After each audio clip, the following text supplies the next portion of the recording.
Close your eyes for a moment and imagine an America where there are no highways stretching across deserts, no glowing motel signs waiting beside lonely roads, and no endless streams of cars carrying families towards distant horizons.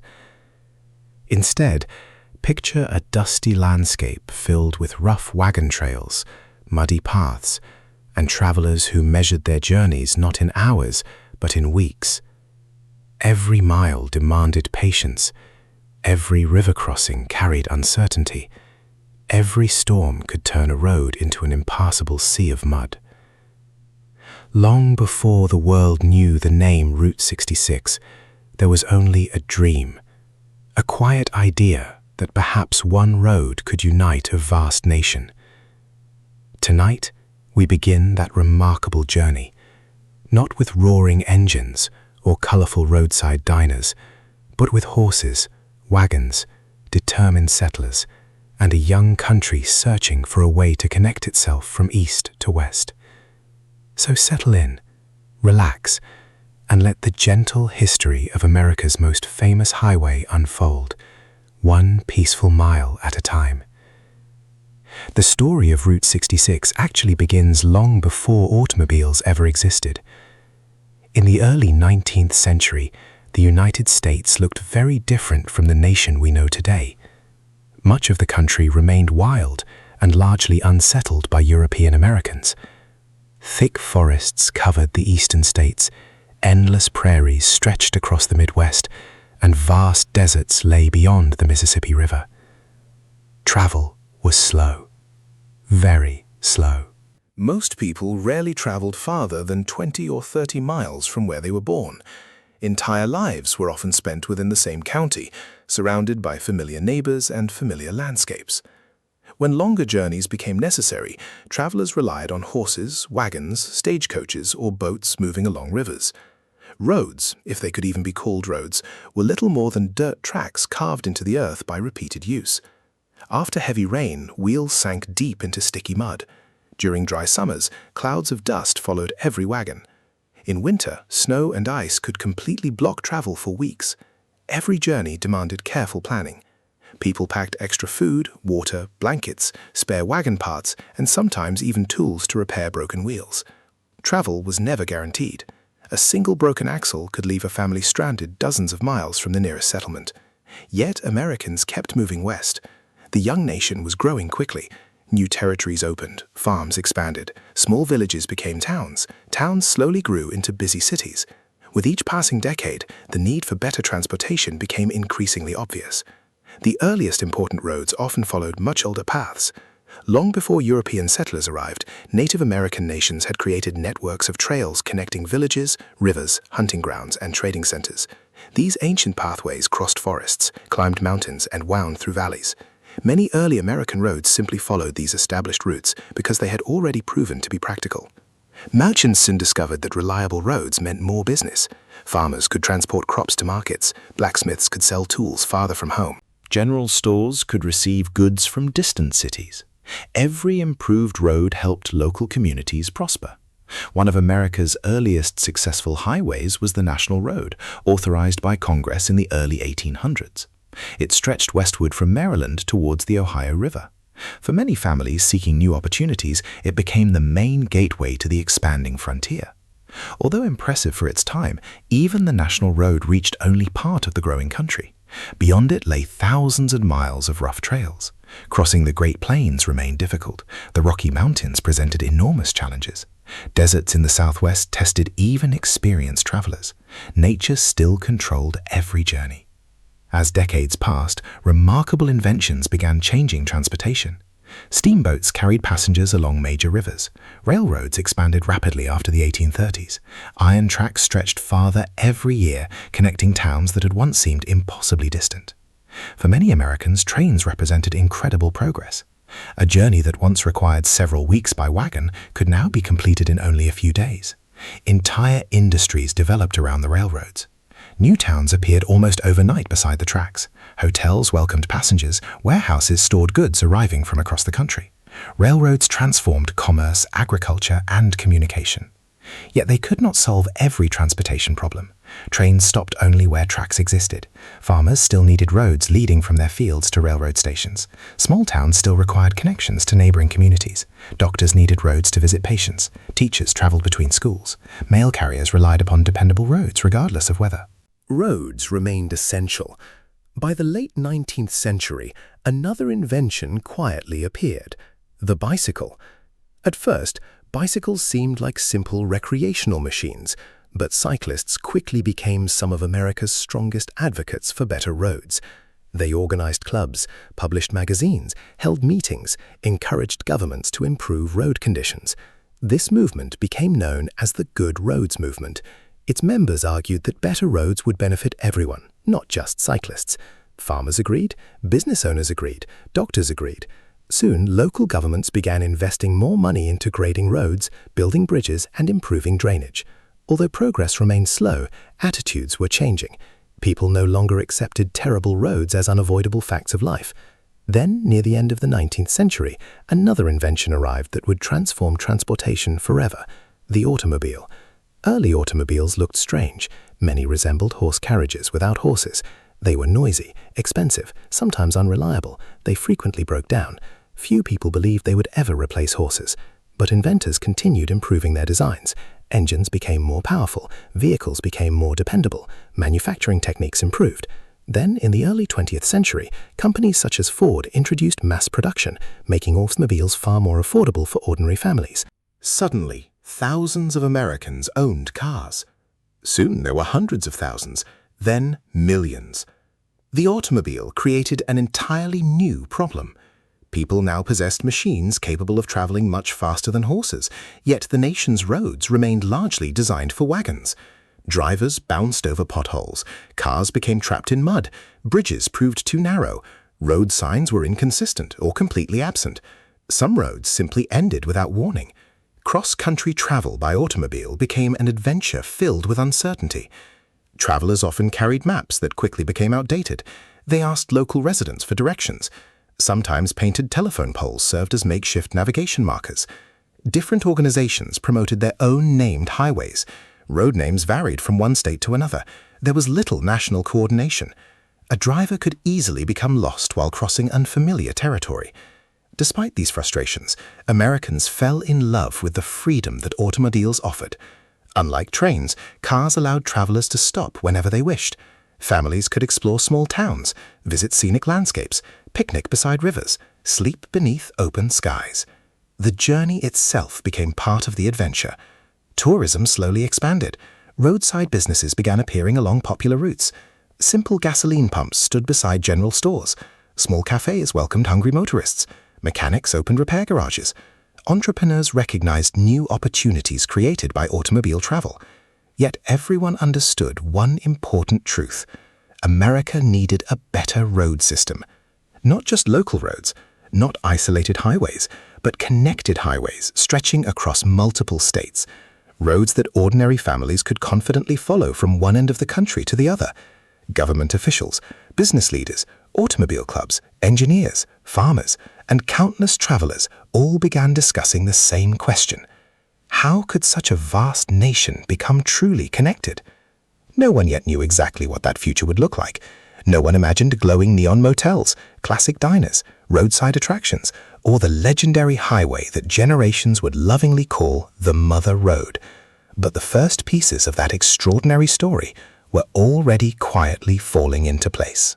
Across America, surveys were being drawn. Road maps were being studied. Engineers debated possible routes. Visionaries believed that one carefully planned highway could transform commerce, tourism, migration, and everyday life for millions. The dream was no longer impossible. It was becoming a plan. And among the many people who believed in that vision, one determined man would soon help create the highway that became one of the most famous roads in history. His name was Cyrus Avery. And in our next chapter, we will discover how an ambitious idea became Route 66, the highway that forever changed the American journey.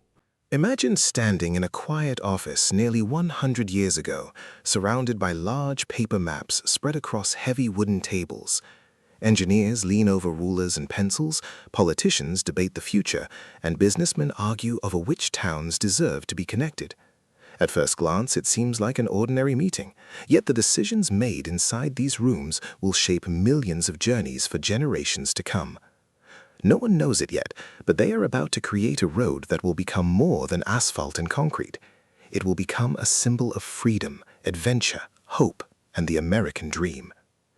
Tonight, we travel back to the early 1920s, when Route 66 existed only as lines drawn across paper and as an ambitious dream shared by a handful of determined people. By the beginning of the 1920s, America was changing at a remarkable pace. The First World War had ended, and the country entered a period of economic growth.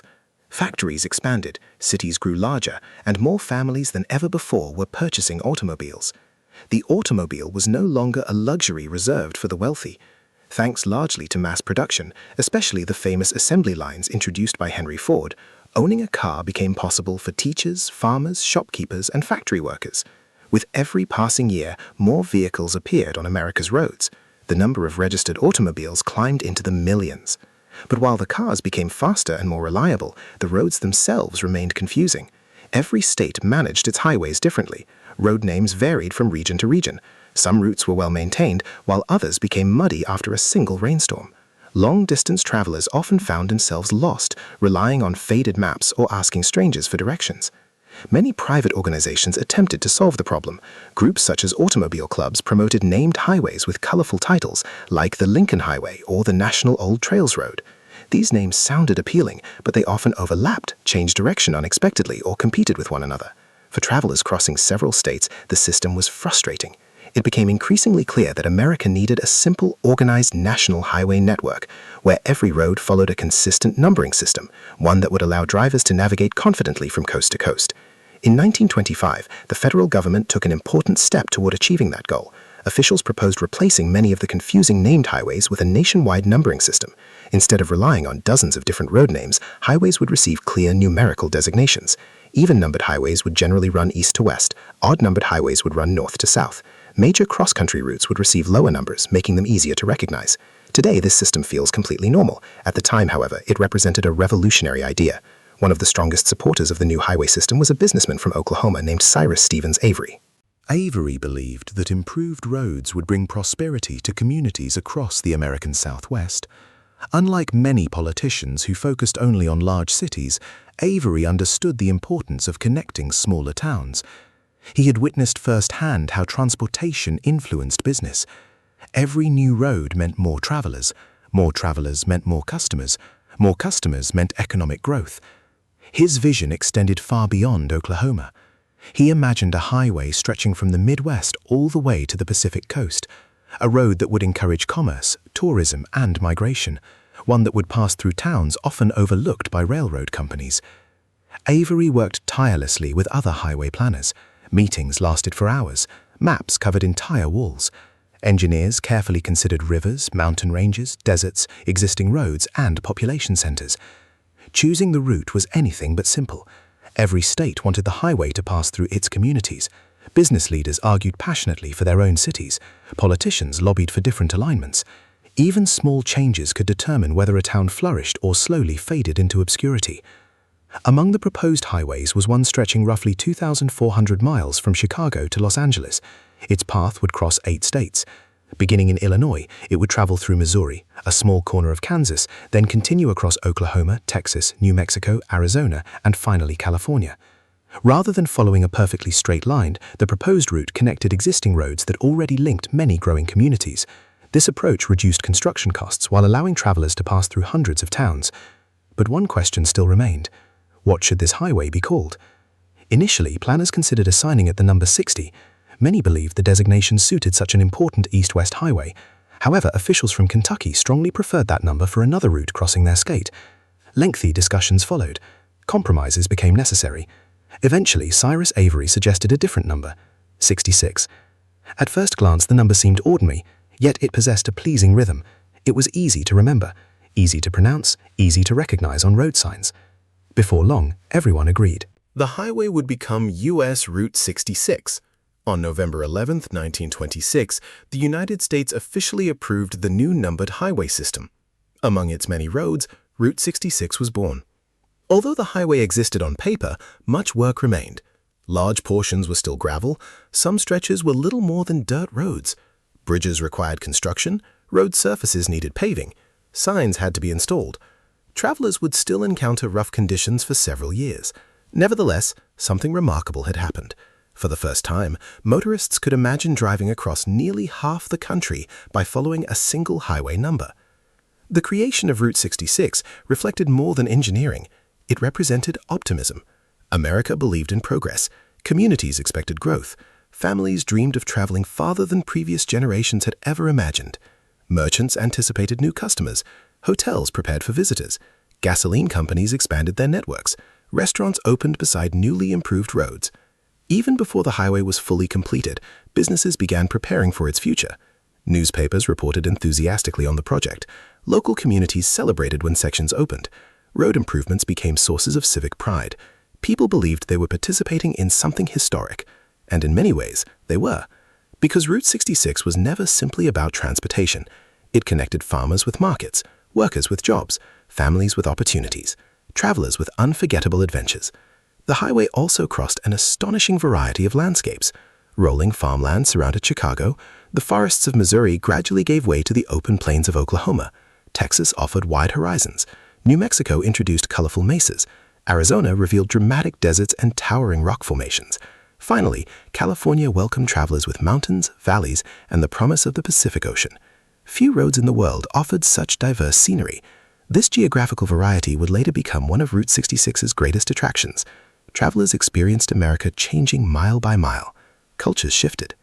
Accents changed. Food evolved. Architecture reflected local traditions. Every state contributed its own unique character to the journey. Yet, in the late 1920s, all of this remained in the future. The highway was still young. Construction crews continued their work. Bulldozers reshaped hills. Surveyors measured distances with remarkable precision. Concrete mixers rumbled across the countryside. Bridge builders crossed rivers that had challenged travelers for generations. Thousands of workers labored beneath the hot sun and cold winds to transform an ambitious vision into reality. Many sections remained difficult to travel. Rain could still create muddy conditions. Dust often covered early automobiles. Flat tires were common. Mechanical breakdowns occurred frequently. But despite these inconveniences, optimism remained strong. Every completed mile brought the dream closer. Every bridge connected another community. Every newly paved section encouraged more families to explore the open road. Few people realized they were witnessing the beginning of one of history's most iconic highways. Within only a few decades, Route 66 would become known around the world. It would inspire songs, books, television shows, and films. Millions of people would travel its winding path. Some would chase opportunity. Others would seek adventure. Many would simply search for a better life. But before any of those famous stories could unfold, one enormous challenge still remained. The highway itself had to be built. Across 8 states, thousands of miles awaited grading, paving, and bridging. It would become one of the greatest road-building efforts of its era. And in our next chapter, we will follow the hard-working men and women who transformed lines on a map into the legendary road that travelers would one day call America's Main Street. For years, Route 66 existed only as a collection of lines on maps, hopeful discussions in government offices, and ambitious plans shared by engineers and community leaders. But a dream cannot carry a traveler. A dream cannot cross a river. A dream cannot withstand a desert storm. If this highway was ever going to unite America, someone first had to build it, 1 bridge, 1 mile, and 1 shovel of earth at a time. This is the quiet story of the thousands of men whose names have largely been forgotten, yet whose hard work laid the foundation for one of the most famous roads in history. Once the federal government officially approved Route 66 in 1926, celebrations took place in many towns along its proposed path. Newspapers welcomed the announcement, local business owners imagined new customers, and community leaders hoped the highway would bring lasting prosperity. Yet behind the excitement lay an important reality. Route 66 was not a brand new highway waiting to be opened. It was a patchwork of existing roads, some paved, some gravel, and many still little more than dusty wagon trails. Before families could comfortably drive from Chicago to Los Angeles, thousands of miles needed to be rebuilt, widened, and connected into one continuous route. The task was enormous. Stretching more than 2,400 miles across 8 states, Route 66 crossed some of the most varied landscapes in North America. It passed through fertile farmland, dense forests, rolling hills, open prairies, dry deserts, rugged mountains, and broad river valleys. No two sections presented exactly the same challenge. Long before heavy machinery arrived, surveyors began the careful work of studying the land. Armed with measuring chains, compasses, tripods, and notebooks, they walked countless miles beneath the hot sun. Their responsibility was to determine where the road should go, avoiding unnecessary hills while finding safe places to cross rivers and streams. A small mistake on paper could become a costly problem during construction. Every curve had to be planned carefully. Every bridge required precise measurements. Every mile demanded thoughtful preparation. Only after the surveyors completed their work did the real construction begin. The first crews cleared away trees, bushes, and large rocks that blocked the planned route. In many rural areas, horses and mules still helped pull heavy equipment. Although steam-powered machines and gasoline tractors were becoming more common, much of the work still depended on human strength. Workers swung axes from dawn until evening, shovels bit into hard soil, wheelbarrows carried stones one load at a time. Progress often came slowly, but each day added another small piece to the growing highway. The work was exhausting. Summer temperatures across Oklahoma, Texas, Arizona, and New Mexico could become almost unbearable. By midday, the ground radiated heat back into the air, while fine desert dust settled over clothes, tools, and faces. Fresh drinking water was precious. Short breaks beneath the shade of a tree or a temporary canvas shelter offered brief relief before work resumed. Winter created different problems. Northern sections of the route experienced freezing temperatures, snow, and frozen ground that was difficult to dig. Heavy rains could delay projects for days, turning unfinished roads into thick mud that trapped wagons and machinery alike. Construction schedules often depended entirely on the weather. Among the greatest engineering challenges were the many rivers and creeks crossing the route. Simple wooden bridges had served travelers for decades, but automobiles required stronger, more durable structures. Engineers increasingly relied on reinforced concrete and steel. Building a bridge was never simple. Workers first drove supports deep into riverbeds before assembling wooden frameworks. Steel bars were carefully positioned inside these forms, and wet concrete was poured around them. The concrete then needed time to harden before the temporary wooden molds could be removed. Only after careful inspection would a bridge finally open to traffic. Many of these structures have survived nearly a century, standing quietly as reminders of the craftsmanship of the era. Road builders also understood an invisible enemy that every highway must face: water. Rainwater may seem harmless, but over time it can destroy even the strongest pavement. To protect the new highway, engineers dug drainage ditches along both sides of the road. Concrete culverts carried streams underneath. Gentle slopes encouraged rainwater to flow away instead of collecting on the surface. Travelers rarely noticed these features, yet they were essential to keeping Route 66 usable year after year. The road surface itself varied from place to place. Some sections received thick concrete pavement designed to last for decades. Others were covered with asphalt, offering a smoother ride while reducing construction costs. In less populated regions, gravel roads remained common until additional funding became available. As government investment increased during the following years, more and more sections were permanently paved. Construction technology also improved rapidly. Steamrollers compressed fresh pavement into smooth surfaces. Motor graders replaced slower horse-drawn equipment. Concrete mixes became larger and more efficient. Although machines helped speed up the process, they could never replace the skilled workers operating them. Every completed mile remained the product of countless hours of careful labor. The highway also changed the lives of the people building it. Many laborers traveled from one project to another, following construction work across different states. Some had previously worked on railroads. Others were farmers seeking additional income during difficult seasons. A few were experienced stonemasons or bridge builders whose specialized knowledge proved invaluable. Despite their different backgrounds, they shared a common purpose. Each understood that they were helping create something far greater than a local road. As new sections opened, nearby towns immediately began to change. Gasoline stations appeared beside busy intersections. Small garages offered repairs for passing motorists. Restaurants served homemade meals to hungry travelers. General stores expanded their shelves to include automobile supplies. Families even converted spare rooms into simple roadside lodging for visitors making long journeys. What had once been quiet farming communities slowly became welcoming stops along an increasingly important highway. Children often gathered beside the road simply to watch passing automobiles. Each unfamiliar license plate hinted at a traveler from another part of the country. For many rural communities, Route 66 became their first regular connection to distant places they had only read about in newspapers. One milestone stood above all the others. In 1938, after more than a decade of continuous improvement, Route 66 became the first highway in the United States to be fully paved from Chicago to Los Angeles. For the first time, motorists could drive the entire distance without encountering long stretches of dirt road. It was a remarkable achievement, celebrated across the nation. The dream that had begun as pencil lines on a map had become a real highway stretching across the American landscape. Yet the builders could not have known what lay ahead. They believed they were creating a better road. Instead, they had created something much larger. A highway that would carry families on summer vacations. A road that would guide migrants searching for hope during difficult years. A route that would support soldiers during wartime. A place where thousands of small businesses would flourish. And, eventually, a road that people around the world would recognize simply by its number. With the pavement finally taking shape, the highway was ready to welcome its first generation of travelers.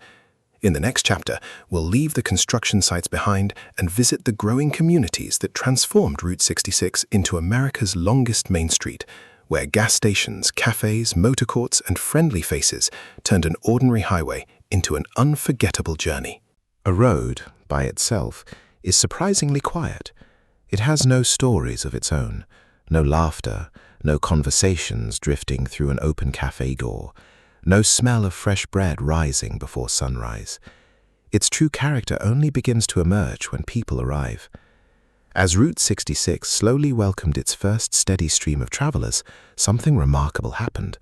Hundreds of small towns, many little more than a few buildings beside a dusty road, began to transform. One by one, they discovered that this new highway was bringing more than automobiles. It was bringing opportunity. And before long, the road itself began to feel less like a highway and more like a long, connected neighborhood stretching across nearly half of America. By the late 1920s, Route 66 was becoming easier to travel with each passing year. Although construction continued in some areas, many sections were already carrying a growing number of automobiles. Most drivers were not wealthy adventurers, they were ordinary people. Farmers delivering produce to nearby markets, salesmen traveling from town to town, doctors making house calls in rural communities, teachers visiting neighboring counties, and families setting out simply to see a little more of the country than previous generations ever could. For these travelers, every journey depended on the kindness and services found along the road. Unlike today, there were no large chain hotels waiting at every highway exit, no nationwide restaurant brands, no smartphone maps guiding drivers to the nearest gas station. Everything depended on the small communities scattered along Route 66. Many of these towns had existed long before the highway arrived. Some were farming villages, others had grown beside railroad tracks, a few had begun as trading posts or frontier settlements. Life moved at a gentle pace. Most local businesses served only nearby residents. But the arrival of Route 66 quietly changed everything. Almost overnight, strangers became familiar faces. Automobiles bearing license plates from distant states rolled into town every day. Some travelers stopped only long enough to buy gasoline. Others stayed for lunch. Many spent the night before continuing west the following morning. Each visitor brought something valuable: business. The first businesses to recognize this opportunity were often gasoline stations. Early automobiles required frequent refueling, and fuel tanks were much smaller than those found in modern cars. Drivers could rarely travel more than a couple of 100 miles before needing gasoline. As a result, filling stations appeared regularly along the highway. At first, many were simple wooden buildings with only 1 or 2 fuel pumps standing outside.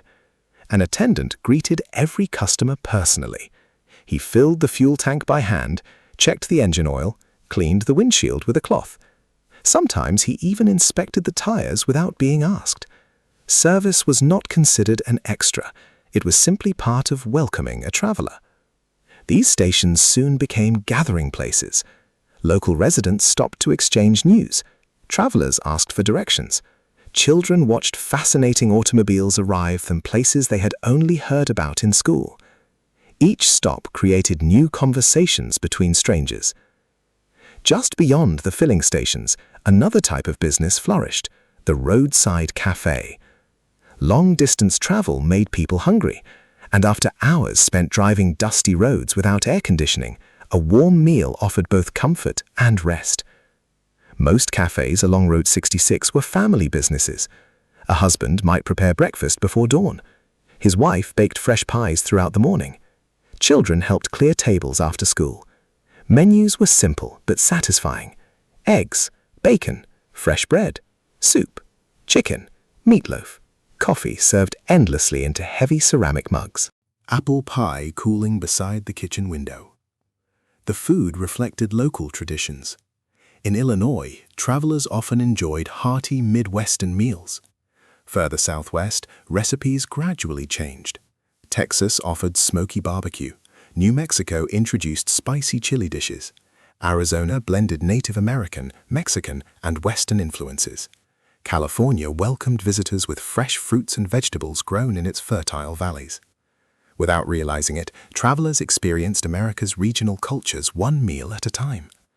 After eating, many families faced another question: where would they spend the night? During the earliest years of automobile travel, many simply camped beside the road. They unfolded canvas tents, cooked simple meals over campfires, slept beneath the stars.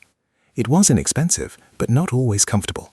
Heavy rain, strong winds, cold nights, curious wildlife, each presented its own challenge.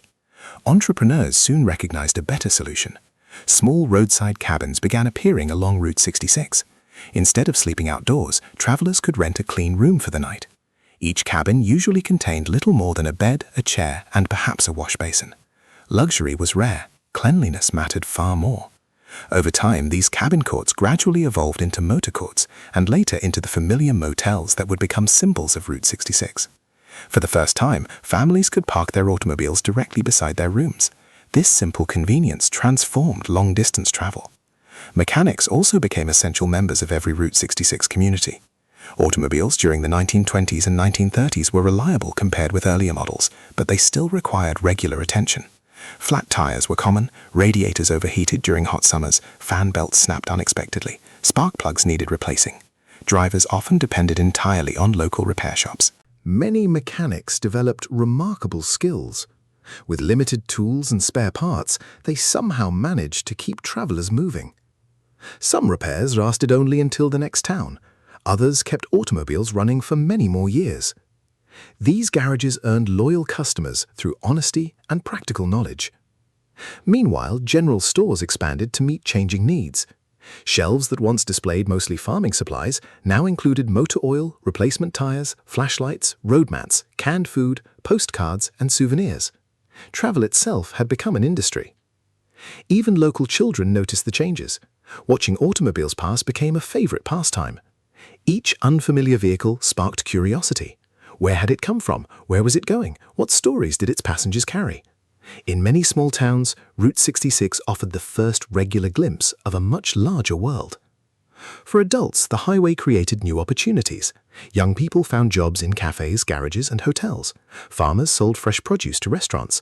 Local craftsmen offered handmade goods to tourists. Photographers captured family vacation portraits. Barbers, pharmacists, and grocery stores all benefited from the steady flow of visitors. Prosperity arrived gradually, one traveler at a time. As the sun set each evening, many towns took on a different atmosphere. Porch lights glowed softly. Gas station lamps illuminated freshly washed automobiles. The smell of evening meals drifted through open cafe windows. Travelers stretched their legs after long hours behind the wheel, while children laughed nearby.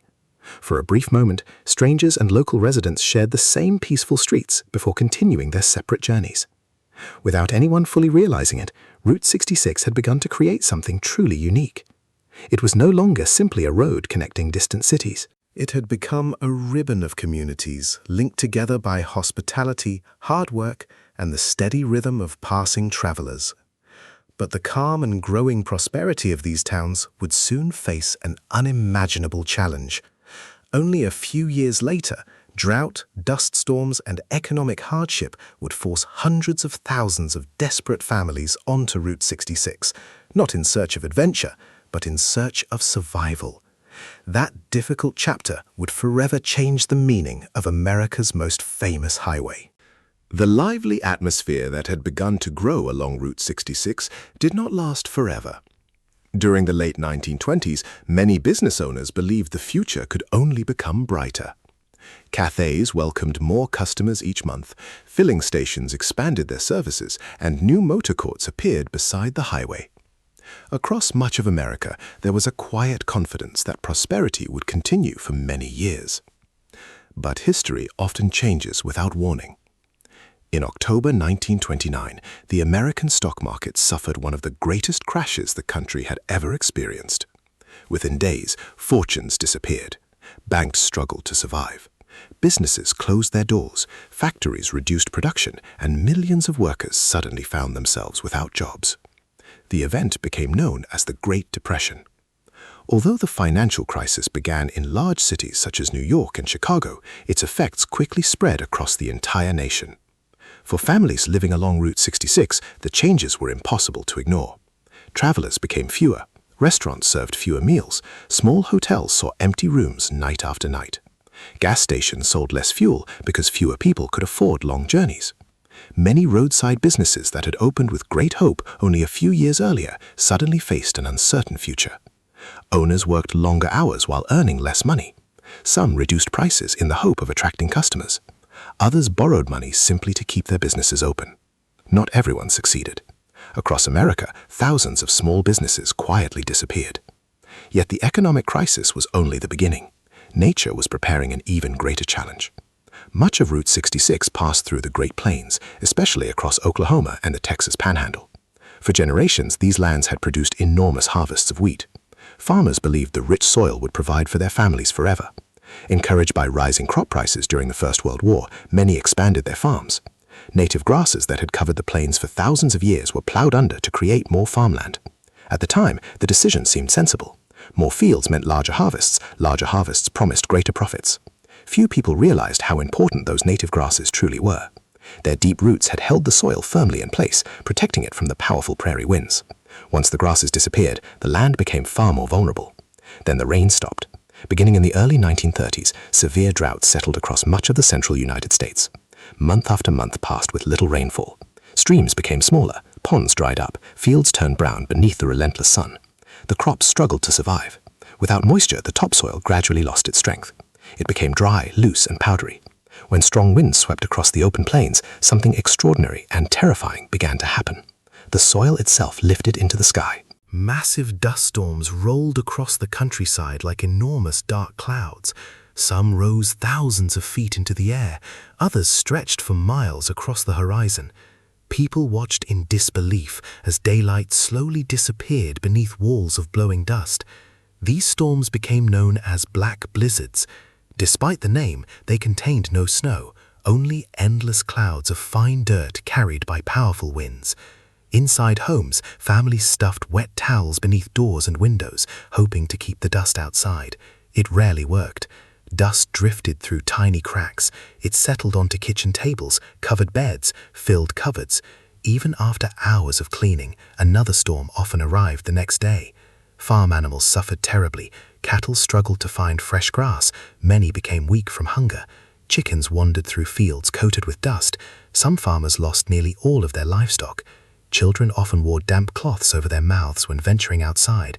Breathing became difficult during the worst storms. Schools occasionally closed because visibility had become almost impossible. Doctors treated increasing numbers of patients suffering from respiratory illnesses caused by constant exposure to airborne dust. Farmers faced heartbreaking decisions. Many had borrowed money during better years, expecting future harvests to repay their debts. Now the crops had failed. Income disappeared. Loan payments became impossible. Banks, themselves struggling during the Great Depression, often had little choice but to reclaim farms from families who could no longer make payments. Entire generations lost land that parents and grandparents had spent decades cultivating. The emotional toll proved just as heavy as the financial one. Families watched their homes, barns, and fields slowly disappear from their lives. Some remained, hoping that rain would eventually return. Others realized they could wait no longer. they began searching for a place where work still existed. Stories spread about California. Newspapers described fertile valleys filled with orchards, vineyards, and vegetable farms. Friends wrote letters speaking of seasonal jobs harvesting fruit. The opportunities were often exaggerated, but for desperate families they offered something desperately needed: hope. Maps revealed one clear route leading west, Route 66. The highway that had been built to connect communities was about to serve a completely different purpose. Instead of tourists enjoying vacations, it would carry families fleeing drought, poverty, and uncertainty. Old automobiles became moving homes. Some families sold nearly everything they owned just to buy enough fuel for the journey. Furniture was tied onto roofs, cooking pots, blankets, clothing, and family photographs were carefully packed wherever space remained. Children squeezed into crowded back seats beside boxes of food and water. Parents checked their fuel gauges constantly, knowing every dollar mattered. Many vehicles were already old before the journey even began. Overloaded with belongings, they frequently broke down along the highway. Flat tires became common, engines overheated during the hot summer months, radiators leaked, belts snapped. Yet most families continued moving west as best they could. Turning back no longer seemed like an option. Along Route 66, local residents witnessed an entirely different kind of traffic. Instead of cheerful vacationers stopping to admire the scenery, they now saw exhausted mothers, worried fathers, and children whose futures depended on reaching California. Roadside cafes offered simple meals whenever possible. Some churches organized food donations. Mechanics occasionally repaired vehicles for little or no payment, understanding that these families had almost nothing left. Acts of kindness became surprisingly common. So did hardship. By the middle of the 1930s, Route 66 had earned a new reputation. It was no longer simply America's newest highway. It had become a road of survival. Every mile carried stories of courage, sacrifice, and determination. Every passing automobile represented a family refusing to surrender despite overwhelming challenges. In the years ahead, these westward journeys would become some of the most memorable chapters in American history. The highway that once symbolized progress and opportunity would now witness one of the largest migrations the nation had ever seen, as hundreds of thousands of people followed Route 66 toward California, believing that somewhere beyond the desert, a better life was still waiting for them. By the mid-1930s, Route 66 looked very different from the highway that had welcomed vacationers only a few years earlier. The cheerful road trips of the late 1920s had largely disappeared. In their place came long lines of overloaded automobiles, worn-out pickup trucks, and aging farm vehicles, all moving steadily westward. Inside almost every vehicle was the same quiet hope. Somewhere beyond the deserts and mountains, life could begin again. For many families, leaving home was the most painful decision they had ever made. They were not searching for adventure. They were leaving because staying no longer seemed possible. The drought had destroyed their crops. The dust storms had buried their fields. The banks had taken their farms. Jobs had vanished. Everything they had known for generations was slipping away. Before leaving, many families spent days deciding what they could carry. Space inside an automobile was extremely limited. Every object had to justify its place. Blankets, cooking pots, tools, extra clothing, family photographs, a treasured Bible, children's favorite toys. Each item represented a memory, yet there was simply no room for everything. Furniture was often sold for only a few dollars. Farm equipment remained behind. Pianos, rocking chairs, handmade quilts, and family heirlooms were left inside homes that their owners might never see again. Many people locked their front doors before leaving, even though they understood they would probably never return. The first days on Route 66 were often filled with uncertainty. Few families had traveled such long distances before. Road maps were simple, and roadside services were still limited in many areas. Drivers checked their fuel carefully, knowing the next filling station might be many miles away. Mechanical problems became constant companions. Automobiles built during the 1920s were never designed to carry entire households across thousands of miles. Engines worked harder than ever before. Radiators boiled during hot afternoons. Tires wore out quickly beneath heavy loads. Broken fan belts, cracked hoses, and damaged suspension springs became familiar problems. Whenever a vehicle stopped beside the road, another family often stopped to help. Many travelers carried spare tools. Some understood engines well enough to make temporary repairs. Others simply offered drinking water or shared a little food. Although everyone faced their own struggles, people recognized the hardship in one another.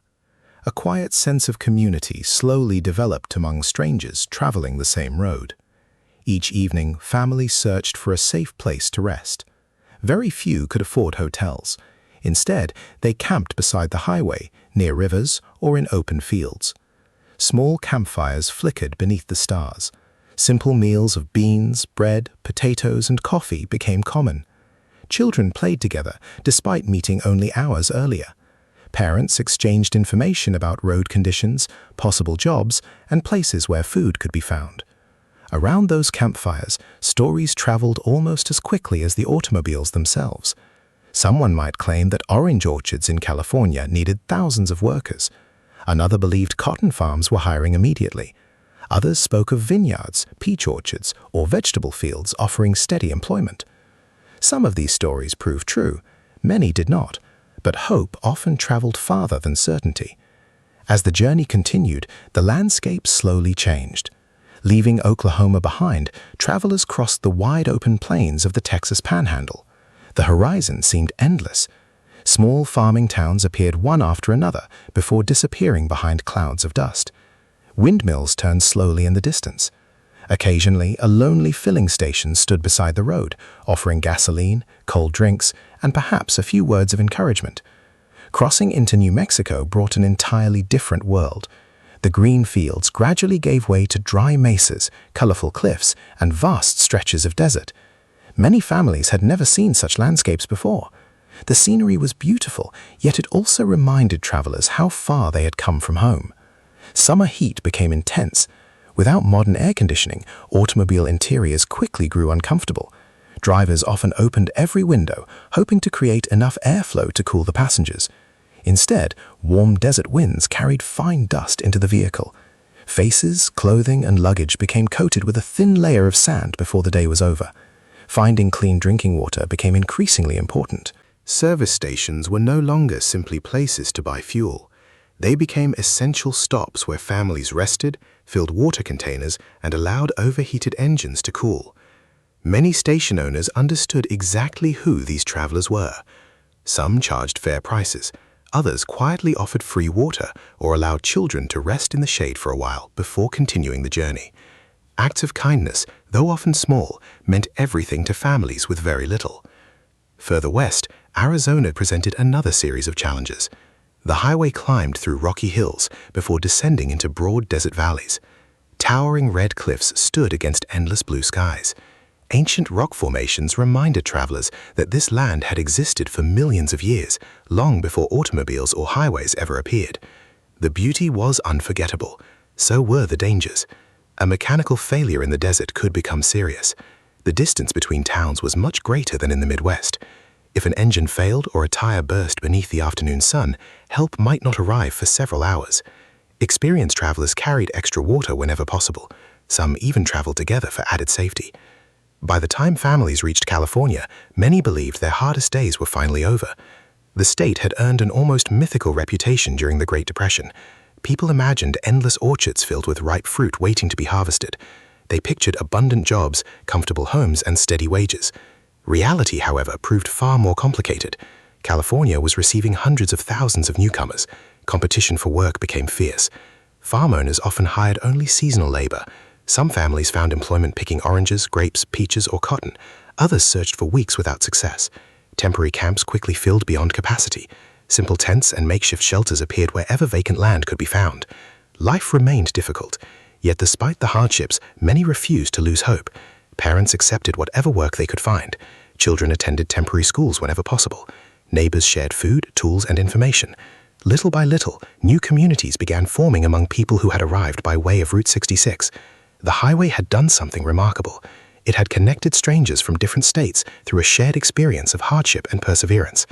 Years later, many families would remember every mile of that journey, not because it was comfortable, but because it marked the moment when they refused to give up. Their westward migration became one of the defining stories of the Great Depression. Writers, photographers, and journalists traveled along Route 66, documenting the lives of these determined families. Their work introduced millions of Americans to the human side of the crisis, ensuring that the struggles witnessed along the highway would never be forgotten. As the decade drew to a close, another great challenge was already approaching. Events unfolding across Europe and Asia would soon draw the United States into the largest conflict in human history. Once again, Route 66 would find itself serving an entirely new purpose, not as a road of migration, but as a vital artery supporting a nation preparing for war. As the 1930s came to an end, the atmosphere along Route 66 began to change once again. For nearly a decade, the highway had carried families escaping drought, poverty, and uncertainty. Their worn automobiles and overloaded trucks had become familiar sights along the road. But by the early 1940s, a different kind of traffic began to appear. Military trucks, army convoys, freight vehicles carrying equipment, young men in uniform traveling toward training camps. The highway that had once symbolized hope during difficult times was now preparing to serve an entirely different mission. In September 1939, war broke out in Europe. At first, the United States remained officially neutral, watching the conflict from across the Atlantic Ocean. Life along Route 66 continued much as it had before, although newspapers carried increasingly alarming reports from overseas. Many Americans hoped the country could avoid another global war. That hope ended on December 7, 1941. The surprise attack on Pearl Harbor shocked the nation. Within a day, the United States declared war, and everyday life changed almost overnight. Factories that had once produced household goods quickly shifted toward military production. Automobile manufacturers began building tanks, aircraft engines, military trucks, and other equipment needed for the war effort. Millions of Americans found work in factories supporting the armed forces. With production increasing rapidly, transportation became more important than ever. Railroads carried enormous quantities of supplies across the country, but they could not handle everything. Highways were equally essential. Among them, Route 66 became one of the most important roads in the American Southwest. Its path connected major industrial centers with military bases throughout the region. Thousands of military vehicles traveled the highway every week. Long convoys stretched across the landscape, sometimes extending further than the eye could see. Each convoy moved with careful discipline. Drivers maintained steady speeds, vehicles remained close together. Military police helped manage busy intersections. For ordinary motorists, seeing dozens of olive green trucks moving west or east became an increasingly common experience. Many young soldiers encountered Route 66 for the first time while traveling to training camps. Large military installations had been established across states like Oklahoma, Texas, New Mexico, Arizona, and California. The wide open spaces offered ideal locations for preparing troops before deployment overseas. For countless recruits, the highway marked the beginning of a journey that would eventually take them far beyond the United States. Service stations were no longer simply places to buy fuel. They became essential stops where families rested, filled water containers, and allowed overheated engines to cool. Many station owners understood exactly who these travelers were. Some charged fair prices. Others quietly offered free water or allowed children to rest in the shade for a while before continuing the journey. Acts of kindness, though often small, meant everything to families with very little. Further west, Arizona presented another series of challenges. The highway climbed through rocky hills before descending into broad desert valleys. Towering red cliffs stood against endless blue skies. Ancient rock formations reminded travelers that this land had existed for millions of years, long before automobiles or highways ever appeared. The beauty was unforgettable. So were the dangers. A mechanical failure in the desert could become serious. The distance between towns was much greater than in the Midwest. If an engine failed or a tire burst beneath the afternoon sun, help might not arrive for several hours. Experienced travelers carried extra water whenever possible. Some even traveled together for added safety. By the time families reached California, many believed their hardest days were finally over. The state had earned an almost mythical reputation during the Great Depression.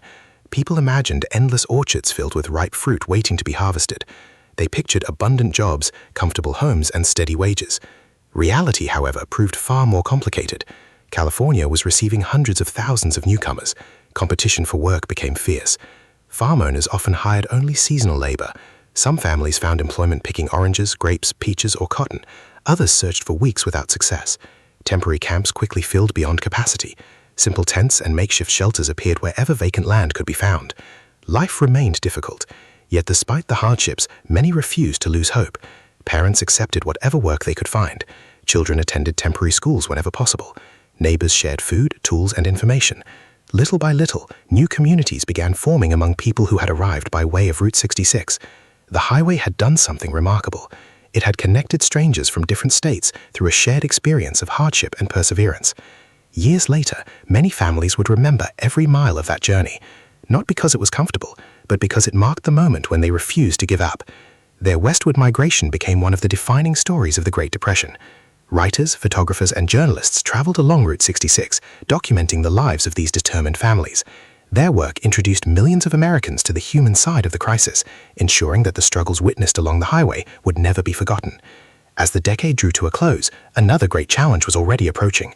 Events unfolding across Europe and Asia would soon draw the United States into the largest conflict in human history.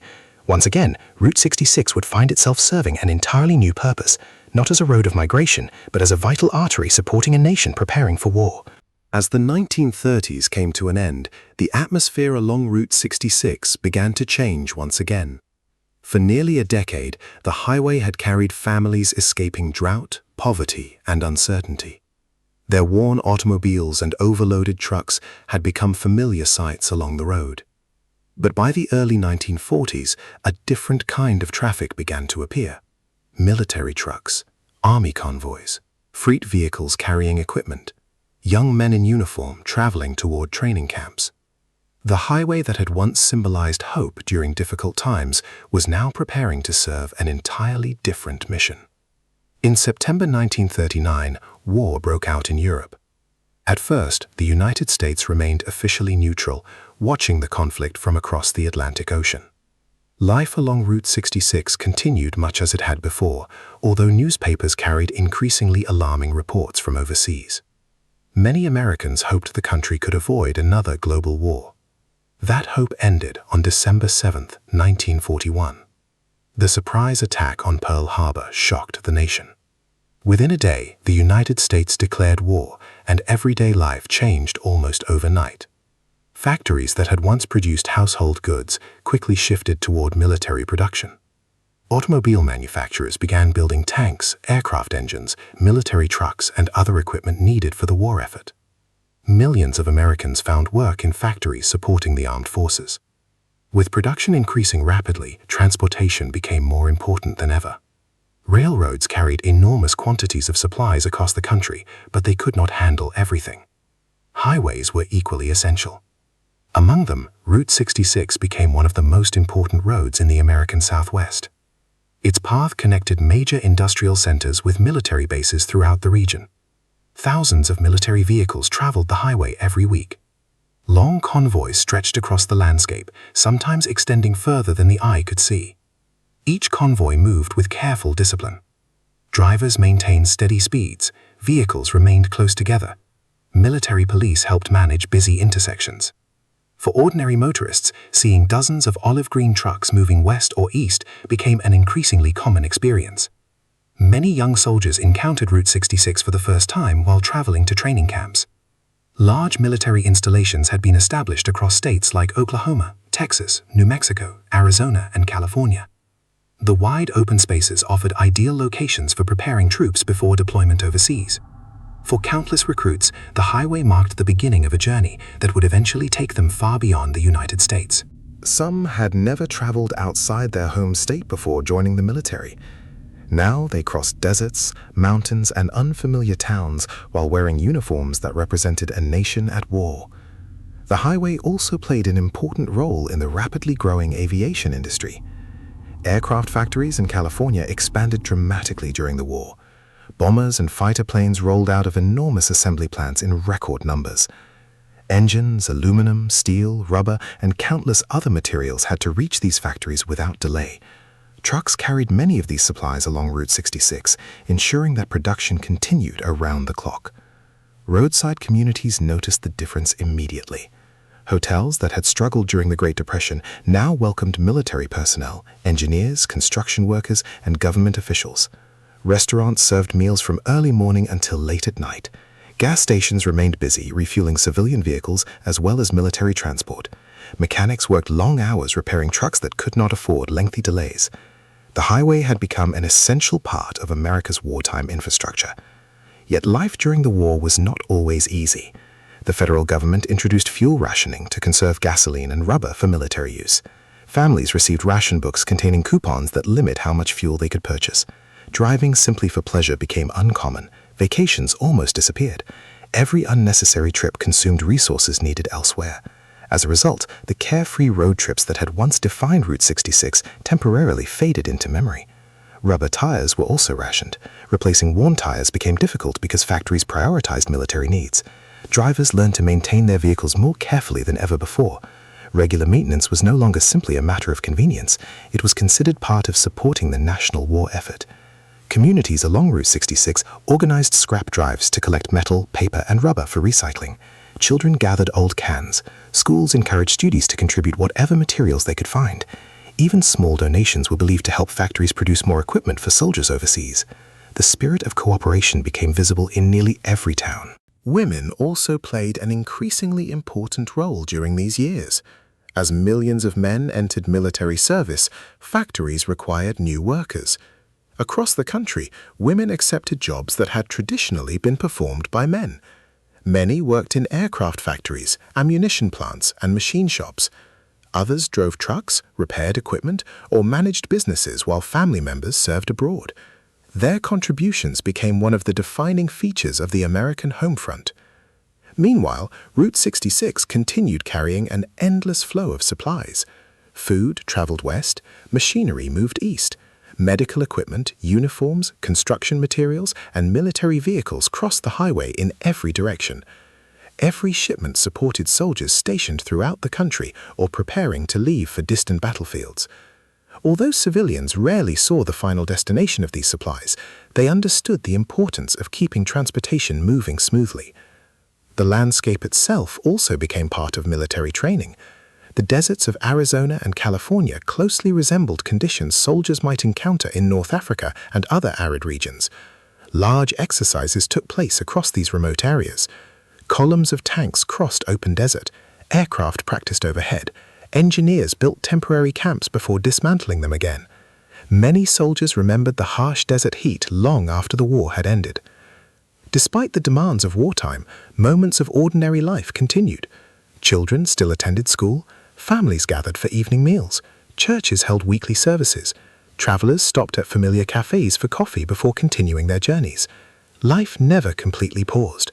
Instead, it adapted to extraordinary circumstances. As victory gradually came into sight during 1945, Americans began imagining the future once again. Soldiers would return home, factories would shift back to civilian production. Automobiles would once again fill the highways, not for military service, but for family vacations and new adventures. When the war finally ended, Route 66 stood ready for another transformation. The difficult years of depression and war had tested both the highway and the communities that depended upon it. Now, a period of remarkable prosperity was about to begin. Millions of returning veterans would purchase automobiles, start families, and explore a nation enjoying unprecedented economic growth.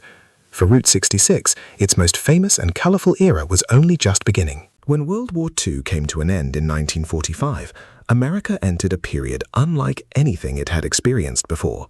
Factories that had spent years producing military equipment returned to manufacturing everyday goods. Automobile companies resumed building cars for civilian families. New homes appeared across expanding suburbs. Businesses reopened, and millions of returning veterans looked forward to building peaceful lives after years of conflict. Optimism spread throughout the country. For many Americans, the future finally seemed bright again. Route 66 reflected this new sense of hope better than almost any other highway. The same road that had carried desperate families during the Great Depression and military convoys during the war now welcomed a different kind of traveler. Parents planning summer vacations, young couples beginning married life, college students eager to explore the country, businessmen traveling between growing cities. The open road had become a symbol of freedom. Owning an automobile was now part of the American dream. Throughout the late 1940s, and especially during the 1950s, car ownership increased rapidly. Manufacturers introduced stylish new models each year, featuring larger engines, brighter colors, and more comfortable interiors. Families proudly polished their new cars before setting out on weekend drives or cross-country holidays. For many children, these road trips became unforgettable adventures. The journey itself often mattered just as much as the destination. Parents unfolded paper maps across the front seat, carefully planning each day's drive. Children counted license plates from different states or watched the changing landscapes through wide car windows. Every stop along Route 66 promised something new to discover. With more travelers arriving every year, roadside businesses expanded at an extraordinary pace. Small gasoline stations grew into modern service centers. Attendants continued offering friendly service, filling fuel tanks, checking oil levels, and cleaning windshields while chatting with customers. Many stations also sold snacks, cold drinks, maps, and travel guides. These conversations became part of the travel experience. Restaurants also flourished during this period. The classic American diner became one of Route 66's most recognizable sights. Many diners remained open from early morning until late at night. Chrome-covered counters reflected the lights hanging overhead. Comfortable booths lined the walls. The sound of coffee cups, friendly conversation, and sizzling food filled the air from breakfast until dinner. Menus offered generous portions at affordable prices. Pancakes covered with syrup greeted early travelers. Hamburgers, sandwiches, fried chicken, and homemade pies became favorites among families crossing the country. Many diners developed loyal customers who stopped at the same restaurant year after year during annual vacations. Alongside these restaurants, motels experienced their own golden age. Unlike traditional hotels built in city centers, motels were designed specifically for automobile travelers. Guests could park directly outside their rooms, making it easier to unload luggage after a long day on the road. Bright neon signs welcomed visitors after sunset. Some signs stretched high above the highway, glowing in red, blue, green, and yellow against the evening sky. For tired travelers driving through unfamiliar towns, these colorful lights offered reassurance that a warm bed and a hot meal were close at hand. Competition between motels encouraged creativity. Owners looked for ways to make their businesses memorable. Some built unusual architecture, others planted beautiful gardens or added swimming pools. Friendly customer service often mattered just as much as comfortable rooms.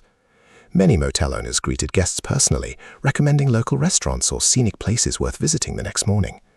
Children especially loved the excitement of staying in a different motel almost every night during long family vacations. Route 66 also became famous for its roadside attractions. Unlike national parks or historic landmarks, many attractions existed simply to surprise and entertain passing travelers.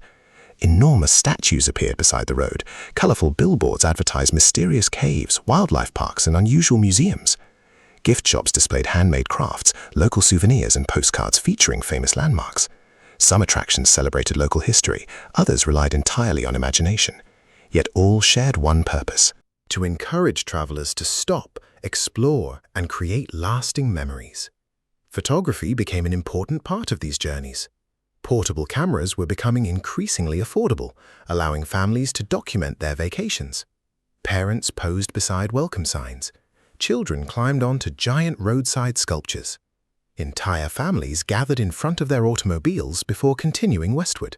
These photographs later filled family albums, preserving memories of adventures along Route 66 for generations. The highway itself became smoother and easier to drive. Road improvements continued throughout the 1950s. New bridges replaced aging structures. Dangerous curves were redesigned. Additional lanes appeared near larger cities where traffic had grown heavier. Service stations, repair shops, and restaurants became more numerous, making long-distance travel far more convenient than it had been only 20 years earlier. Every state along Route 66 developed its own unique personality. Illinois welcomed visitors with busy towns and fertile farmland. Missouri offered rolling hills and historic communities. Kansas contributed its short but memorable stretch of highway. Oklahoma became known for its welcoming small towns and wide open landscapes. Texas impressed travelers with vast horizons and endless skies. New Mexico introduced adobe architecture and rich southwestern culture. Arizona amazed visitors with colorful deserts and dramatic rock formations. Finally, California rewarded long journeys with mountains, valleys, palm trees, and the Pacific Ocean. Many families spoke of Route 66 not as a single road, but as a collection of unforgettable experiences. Each state revealed something different. Each town had its own character. Each stop added another chapter to the journey. For local communities, these years brought remarkable prosperity. Restaurants hired more employees. Motels expanded their buildings. Gas stations installed additional fuel pumps. Souvenir shops welcomed customers from across the country and increasingly from overseas. Children growing up along Route 66 watched an endless parade of automobiles pass their front doors every summer. Some dreamed of traveling the entire highway themselves one day. Others found lifelong careers serving the visitors who kept their towns thriving. During these years, Route 66 earned a nickname that perfectly captured its place in American life. People simply called it the Mother Road. It was more than a highway. It connected families, supported businesses, inspired adventures, and offered countless ordinary people the chance to discover parts of their own country they had never seen before. By the middle of the 1950s, it seemed almost impossible to imagine America without Route 66. Its future appeared secure. Traffic continued to grow. Businesses prospered. Communities expanded. Few people realized that even as the highway enjoyed its greatest popularity, government planners were already designing a new transportation system that would eventually change everything. The next chapter in Route 66's history would not begin with celebration. It would begin with competition from a new generation of highways that promised faster travel, but at a cost few communities could have imagined. By the 1950s, traveling along Route 66 had become about far more than simply reaching a destination. The highway itself had become the attraction. Families no longer hurried from one city to another. Instead, they slowed down, stopping whenever something unusual caught their attention. A colorful sign, a friendly cafe, a curious museum, or an oddly shaped building could easily turn an ordinary drive into a memorable experience. Route 66 rewarded curiosity. Every few miles offered another reason to pull over. Unlike today's interstate highways, Route 66 passed directly through hundreds of towns. Travelers drove along main streets lined with local businesses, rather than bypassing them. This created a close relationship between visitors and the communities they passed through. Almost every town hoped to become the place that travelers would remember long after their vacation ended. One of the most recognizable features of Route 66 was the motel.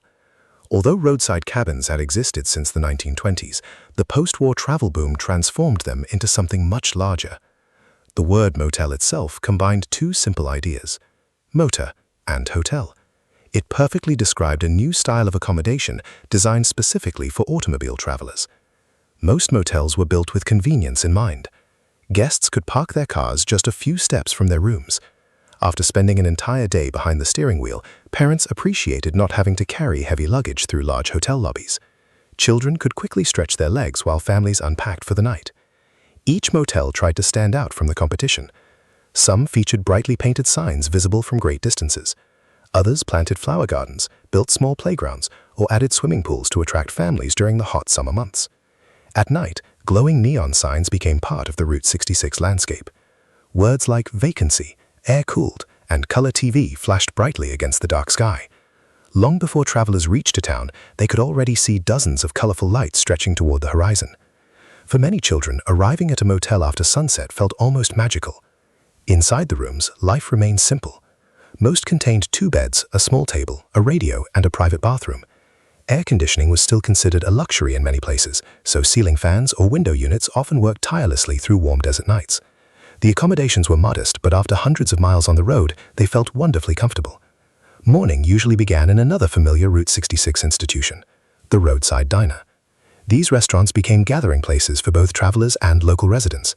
Truck drivers shared breakfast with farmers. Vacationing families sat beside salesmen beginning another long day on the road.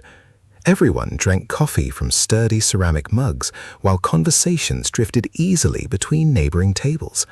Many diners opened before sunrise. Fresh coffee filled the air. Bacon sizzled on hot grills. Pancakes stacked high on plates disappeared almost as quickly as they were served. Waitresses often knew local customers by name, while warmly welcoming newcomer passing through town. The menus reflected both American traditions and regional specialties.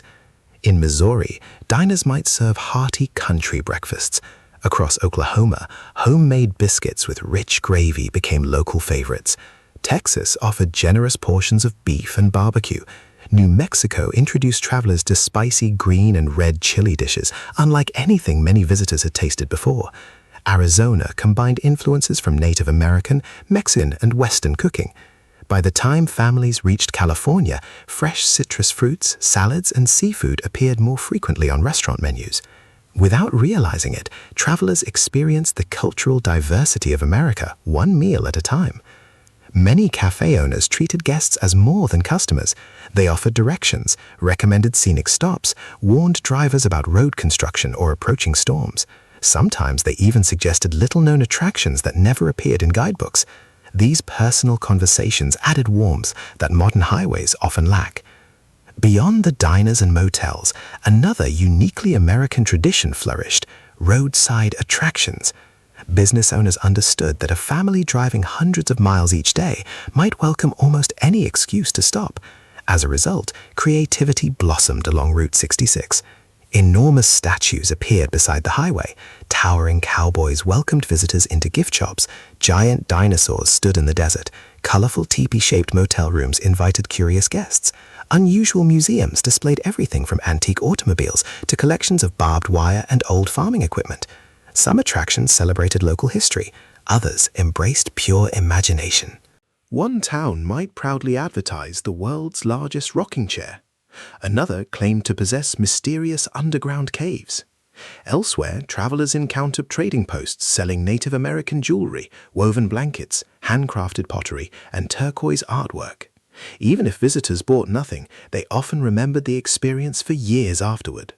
Children especially loved these unexpected discoveries. After hours of watching endless stretches of highway, spotting a giant statue or unusual building filled the car with excitement. Parents frequently pulled over simply because their children insisted on seeing what lay ahead. The result benefited local businesses while creating unforgettable family memories. Photography became an essential part of nearly every journey. By the 1950s, portable cameras had become common household items. Parents documented vacations carefully. Children posed beside vintage automobiles. Couples smiled beneath brightly lit motel signs. Friends gathered in front of famous roadside landmarks before continuing their journey. Today, many of these photographs survive inside family albums, preserving moments from Route 66's golden years. Souvenir shops also flourished. Travelers purchased postcards, keychains, maps, toy cars, local crafts, and small gifts to remember their adventures. Some families collected souvenirs from every state they crossed. Others mailed colorful postcards to relatives back home, describing the changing landscapes and interesting people they had met along the highway. Even the simplest postcard carried excitement. It proved that someone had traveled hundreds or even thousands of miles across America. For local communities, tourism became one of the most important sources of income. A single family stopping for gasoline might also buy lunch, spend the night, purchase souvenirs, and have their car repaired before continuing west. Multiply that by thousands of travelers each summer, and the economic importance of Route 66 becomes easy to understand. Entire towns depended on these visitors. Every motel owner hoped to fill every room. Every restaurant welcomed another hungry family. Every gas station appreciated another automobile pulling up to the pumps. During the busiest travel seasons, Route 66 felt alive from sunrise until well after dark. Yet beneath this prosperity, subtle changes were already beginning. Automobiles were becoming faster. Traffic volumes increased each year. Some sections of Route 66 passed directly through crowded downtown streets, creating delays that frustrated drivers hoping to travel longer distances more quickly. Transportation planners started asking an important question: what if there were a highway designed not to pass through towns, but around them? At first, few business owners paid much attention to the idea. After all, Route 66 had never been busier. The cafes remained full. Motels displayed glowing no-vacancy signs. Gas stations served an endless line of customers. It was difficult to imagine that anything could threaten the road's remarkable success.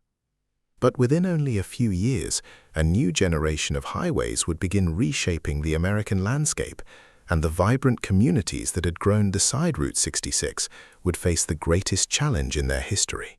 By the late 1950s, Route 66 had become more than a famous highway. It had become part of everyday American life. For millions of families, summer no longer meant staying close to home. Instead, it meant packing the car, unfolding a paper map, and setting out toward places they had only seen in magazines or heard about from friends. The journey itself had become the vacation. Children often woke before sunrise on departure day, too excited to sleep any longer. Suitcases were carefully packed the night before. Blankets and pillows filled the back seat. A cooler held sandwiches, fruit, and bottles of cold lemonade for the long drive ahead. Parents checked the oil, topped off the radiator, inspected the tires, and made one final look under the hood before closing the garage door behind them. Then, with the engine humming softly, another Route 66 adventure began. The automobiles of the 1950s were becoming symbols of American confidence and prosperity. Manufacturers introduced new designs almost every year. Cars grew longer, wider, and more powerful. Chrome-covered bumpers reflected the morning sunlight. Large windshields offered clear views of the open road ahead. Tail fins became larger with each new model, inspired by the excitement surrounding aviation and the emerging space age. Owning a beautiful automobile became a source of pride. Families washed and polished their cars on weekends, preparing them for both everyday errands and cross-country journeys. For children, every road trip felt like an expedition. Hours passed while watching telephone poles race by the windows. Games helped pass the time. Some counted red automobiles. Others searched for license plates from every state. Many tried to spot unusual roadside attractions before anyone else in the family noticed them. Simple entertainment often created the strongest memories. Unlike modern travelers, families had few electronic distractions. There were no smartphones, no tablets, no streaming movies. Conversation filled much of the journey. Parents shared stories from their own childhoods. Grandparents spoke about the years before automobiles became common. Children asked endless questions about the changing scenery outside. Every passing town offered something new to discuss. Paper maps remained essential companions throughout every trip. Folded carefully inside the glove compartment, they were unfolded again and again whenever families approached unfamiliar intersections. Drivers traced the route with their fingers, calculating distances between towns and estimating how many miles remained before sunset. Getting lost was not uncommon. Sometimes a missed turn led travelers to unexpected places. Rather than becoming frustrated, many families embraced these detours as part of the adventure. Some of Route 66's most memorable discoveries happened entirely by accident. The pace of travel also differed from modern highways. Although automobiles had become faster, most drivers maintained comfortable speeds. There was little urgency. People stopped frequently. They admired scenic overlooks, visited local museums, photographed unusual buildings, bought fresh fruit from roadside stands. Every stop added another layer to the journey. Fuel stations remained an important part of every road trip. Most automobiles could not travel extremely long distances on a single tank of gasoline. Families stopped regularly to refuel. While an attendant filled the tank, children often stretched their legs or visited nearby souvenir shops. Parents checked maps, purchased cold drinks, or asked about interesting attractions further along the highway. These brief pauses helped break the journey into pleasant stages. Weather played an important role in every trip. Driving across 8 states meant experiencing dramatic changes in climate. A cool morning in Illinois could become a warm afternoon in Oklahoma. By the time travelers reached Arizona, desert heat often dominated the day. Summer thunderstorms occasionally appeared with little warning. Heavy rain reduced visibility, while strong winds challenged drivers crossing the open plains. Despite these conditions, families usually continued their journeys with patience and careful planning. Each state along Route 66 offered its own distinctive landscapes. Illinois welcomed travelers with rich farmland and peaceful small towns. Missouri introduced forested hills and winding roads. Kansas, though only a short section of the highway, became a memorable milestone for many families crossing the country. Oklahoma stretched across broad prairies beneath enormous skies. The Texas Panhandle impressed visitors with its vast open spaces. New Mexico revealed colorful mesas and adobe villages unlike anything seen further east. Arizona presented towering rock formations, desert cactus, and breathtaking sunsets. Finally, California rewarded wary travelers with mountain passes, fertile valleys, and eventually the sparkling Pacific Ocean. Crossing these varied landscapes gave many Americans their first true understanding of the country's remarkable size and diversity. Children who had grown up in crowded cities suddenly saw endless deserts. Farm families from the Midwest witnessed the Pacific Ocean for the very first time. Every mile expanded their understanding of the world beyond their hometowns. The road also encouraged spontaneous exploration. A sign advertising homemade pie might tempt a family to stop for lunch. A local festival could unexpectedly fill an entire afternoon. Historic courthouses, small museums, trading posts, and scenic viewpoints often became favorite memories despite never appearing in the original travel plans. This freedom to change direction at any moment became one of Route 66's greatest attractions. The highway belonged to the traveler. Every family experienced it differently. Photographs from this era capture smiling faces standing beside polished automobiles loaded with luggage. Children proudly held souvenir postcards. Parents leaned against freshly washed cars beneath motel signs glowing after sunset. These images reflected more than vacations. They documented a period when optimism seemed limitless. America appeared to stretch endlessly ahead, waiting to be explored 1 mile at a time. Businesses along Route 66 benefited enormously from this travel culture. Restaurants welcomed breakfast crowds before sunrise. Motels filled quickly during the busy summer season. Gift shops expanded their collections of postcards, handmade crafts, and colorful keepsakes. Local photographers developed vacation pictures while travelers continued westward. Entire communities thrived because families chose to take the scenic route instead of the fastest one. Yet even during this golden age, change was quietly approaching. Engineers and government officials had begun discussing a new highway network designed for higher speeds and greater efficiency. These future roads would avoid crowded downtown streets, reduce travel time, and connect major cities more directly. For long-distance travelers, the idea sounded appealing. For the hundreds of small towns that depended on Route 66, however, the proposal carried a hidden danger. The very road that had brought them decades of prosperity could soon lose the steady stream of visitors that had sustained their businesses for generations. The next chapter in Route 66's story would reveal how a new transportation system slowly began to reshape America's most famous highway and the lives of everyone who depended upon it. By the early 1960s, Route 66 had become something unusual. It was no longer known only by the people who lived along it or by the travelers who had driven its length. Its reputation had spread far beyond the highway itself. People who had never visited Route 66 could still recognize its name. It appeared in songs played on the radio. It appeared in magazines, travel advertisements, Hollywood films, and television programs. Gradually, the highway became part of American popular culture. Its story was no longer confined to the road. It had become an idea. One reason for its growing fame was the powerful feeling it represented. To many Americans, Route 66 symbolized freedom. Unlike traveling by train or airplane, driving along the highway allowed people to move at their own pace. There were no fixed schedules, no assigned seats, no station platforms. Families could stop whenever they wished. They could stay longer in a town they enjoyed, or leave early if they preferred to continue their journey. This simple freedom appealed to people of all ages.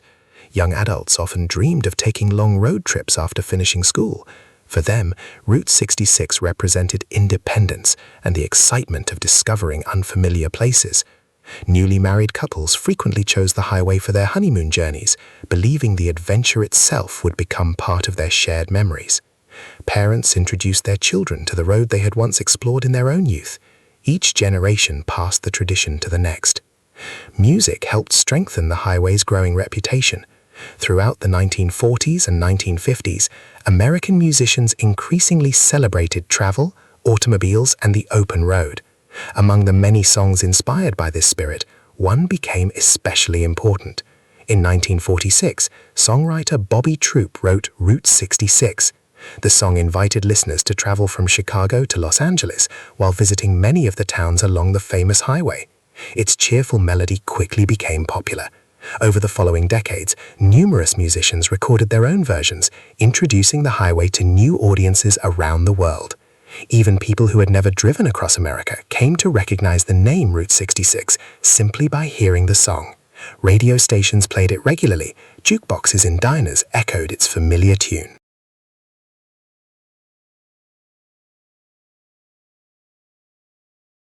The highway slowly transformed from a physical road into a cultural symbol. Hollywood also discovered Route 66. Film directors appreciated the incredible variety of scenery found along its path. Within a single journey, cameras could capture busy cities, quiet farming communities, endless grasslands, colorful deserts, dramatic mountains, and the Pacific coastline. Few other highways offered such visual diversity. Movies set along Route 66 often portrayed ordinary people searching for opportunity, adventure, or a fresh beginning. Sometimes the road served merely as the setting. At other times, it became almost like another character in the story, quietly influencing the lives of everyone who traveled upon it. Television expanded the highway's popularity even further. As television sets became common household items during the 1950s and 1960s, millions of viewers watched programs featuring road travel and cross-country adventures. One of the most well-known series simply carried the title Route 66. Each episode followed two young men traveling across America, meeting different people and experiencing new challenges in every town they visited. Although the stories were fictional, the series captured the feeling of constant movement and discovery that had made the highway famous.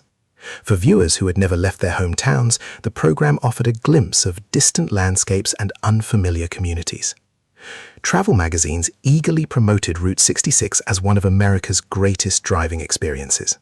Colorful photographs showed smiling families standing beside polished automobiles. Brochures highlighted desert sunsets, mountain scenery, Native American trading posts, historic bridges, and welcoming small towns. Tourism agencies encouraged both Americans and international visitors to explore the legendary highway. For many people overseas, Route 66 became one of the first images they associated with the United States. It represented wide open spaces and endless possibilities. Businesses along the route quickly recognized the value of this growing fame.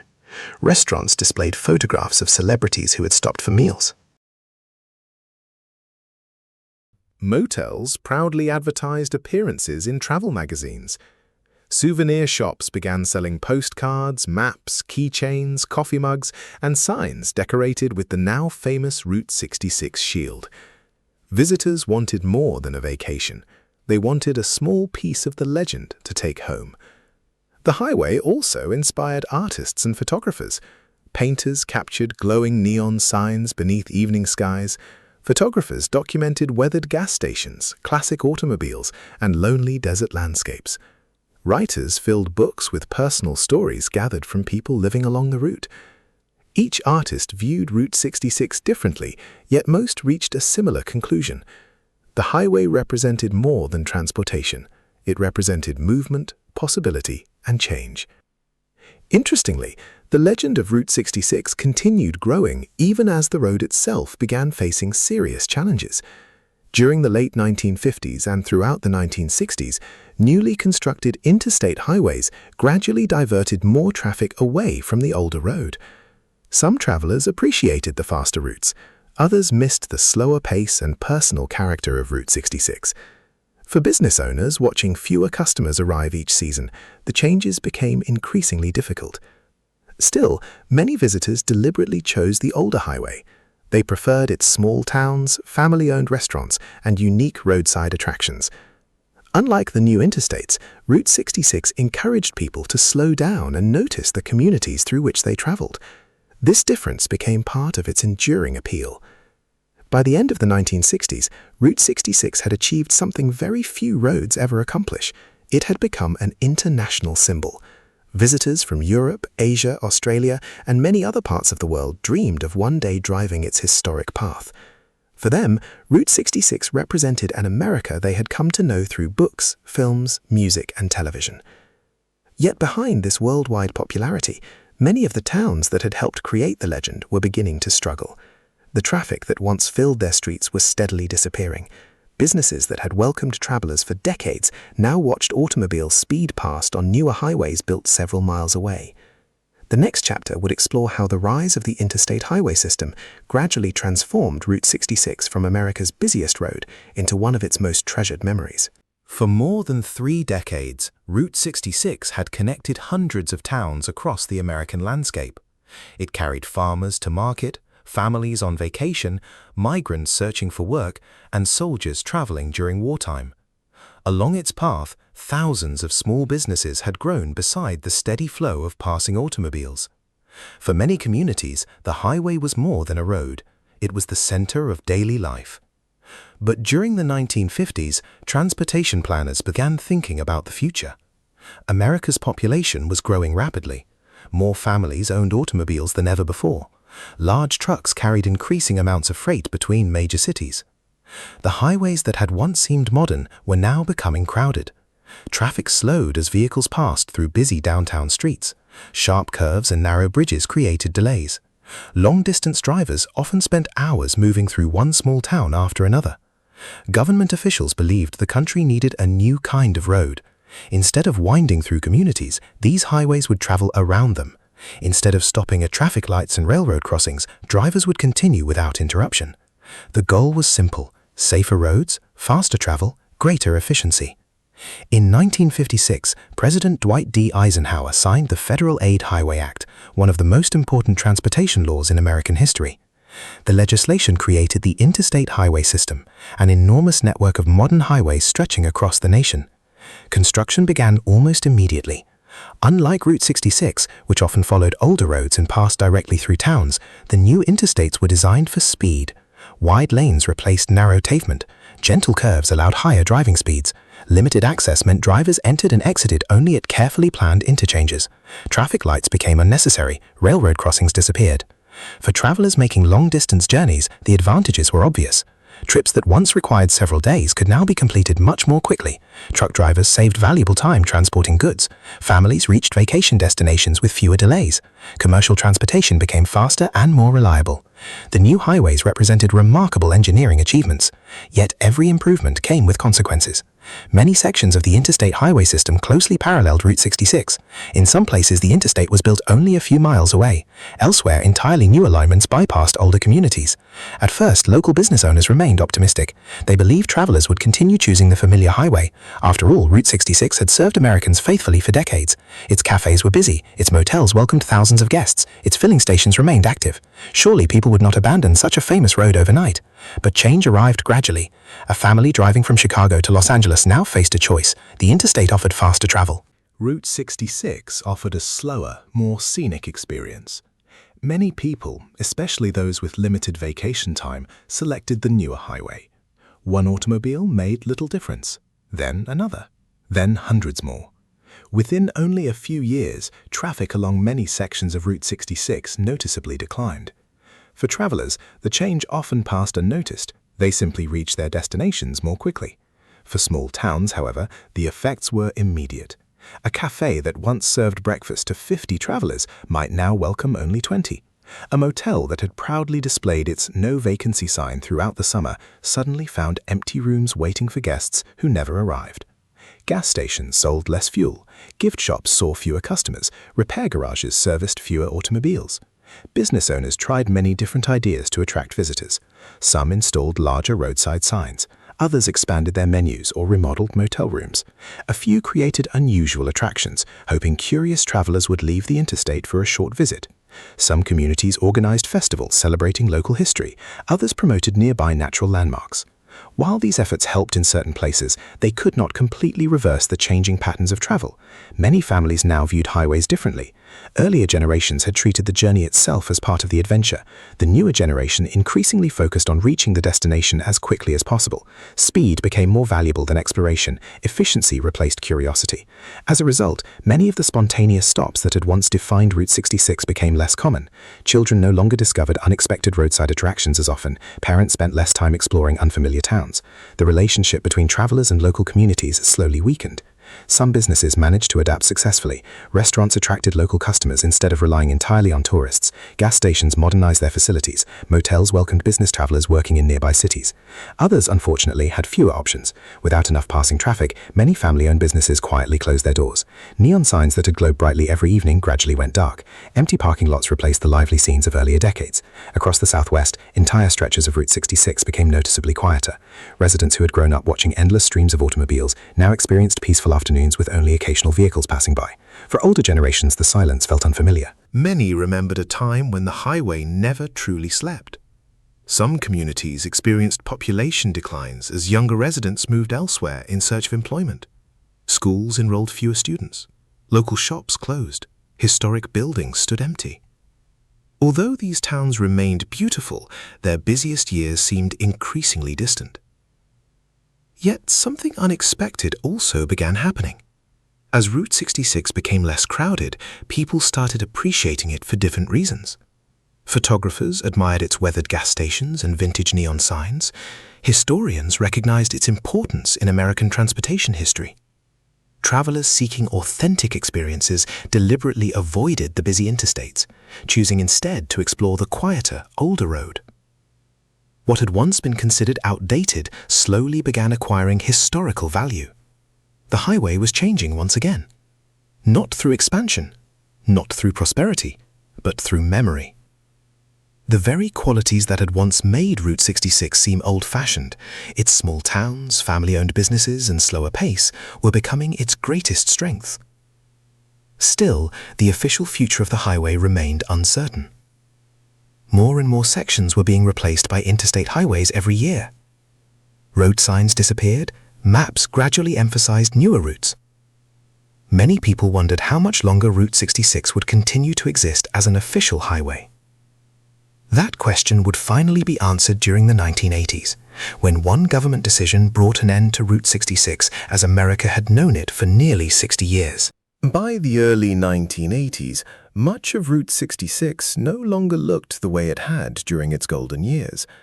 Across many states, modern interstate highways had already taken over the role that Route 66 once performed.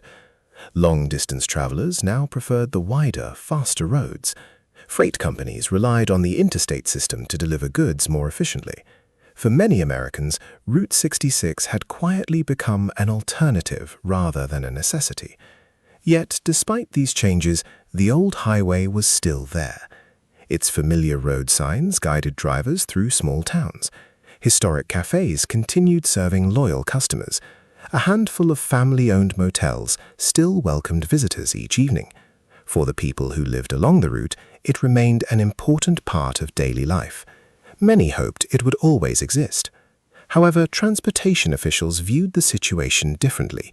Maintaining two major highways that served nearly the same purpose required significant resources. As additional sections of interstate highways opened, larger portions of Route 66 became redundant. Gradually, state governments transferred responsibility for different stretches of the road to local authorities. Some sections became state highways, others became county roads. A few were abandoned altogether when newer routes completely replaced them. The transformation happened slowly. Drivers often noticed only small changes. One familiar highway sign disappeared. A new interstate exit opened nearby. Traffic grew lighter than before. Year after year, the road quietly lost pieces of its official identity. Then came the final decision.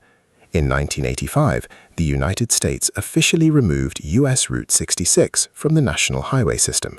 After nearly 60 years, the famous designation ceased to exist. There was no grand ceremony stretching across 8 states, no nationwide celebration, no final convoy driving from Chicago to Los Angeles. Instead, the change arrived through official documents, transportation maps, and the gradual replacement of road signs. For many communities, the moment felt surprisingly emotional. Residents who had spent their entire lives beside Route 66 watched workers remove the familiar highway shields that had stood for generations. For decades, those signs had welcomed travelers from around the world. Now they quietly disappeared from roadsides where they had become part of the landscape itself. Business owners understood what the change represented.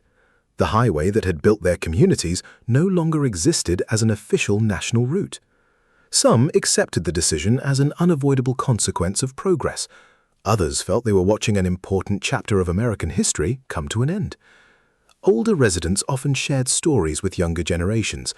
They remembered the days when automobiles filled every street, when cafes remained busy from sunrise until late evening, when every motel displayed bright no-vacancy signs throughout the summer.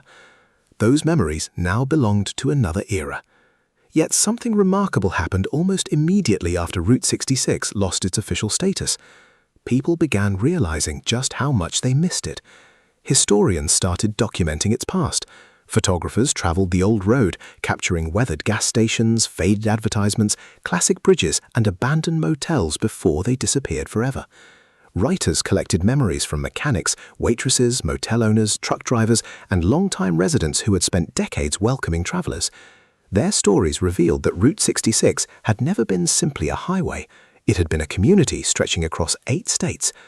Local citizens also refused to let the road vanish completely.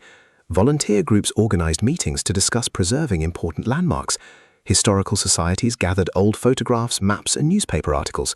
Former business owners donated signs, menus, uniforms, and vintage gasoline pumps to local museums. Each object helped preserve another small piece of the highway's remarkable story. Tourists also began returning. This time, however, they were not searching for the fastest route across America. They came because the road itself had become the destination. Driving along forgotten stretches of pavement offered something the interstate highways could not: history. Travelers enjoyed discovering old diners that still served homemade meals. They photographed rusting neon signs standing beside quiet streets. They searched for original bridges built during the 1920s and 1930s. Many deliberately chose the slow road because they wanted to experience the America their parents or grandparents had once known. Businesses noticed the change. Some cafes reopened after years of closure. Historic motels restored vintage signs. Gift shops began selling Route 66 souvenirs once again. Communities that had feared being forgotten discovered that history itself could attract visitors. Preservation became increasingly important. Across the route, volunteers cleaned abandoned buildings, restored historic murals, repaired classic service stations, and protected original sections of pavement from disappearing beneath modern development. Each restored landmark became another reminder that the story of Route 66 was far from over. Even internationally, interest continued growing. Visitors from Europe, Japan, Australia, and many other countries traveled thousands of miles simply to drive portions of the legendary highway. Many had grown up listening to songs about Route 66 or watching films that celebrated the open road.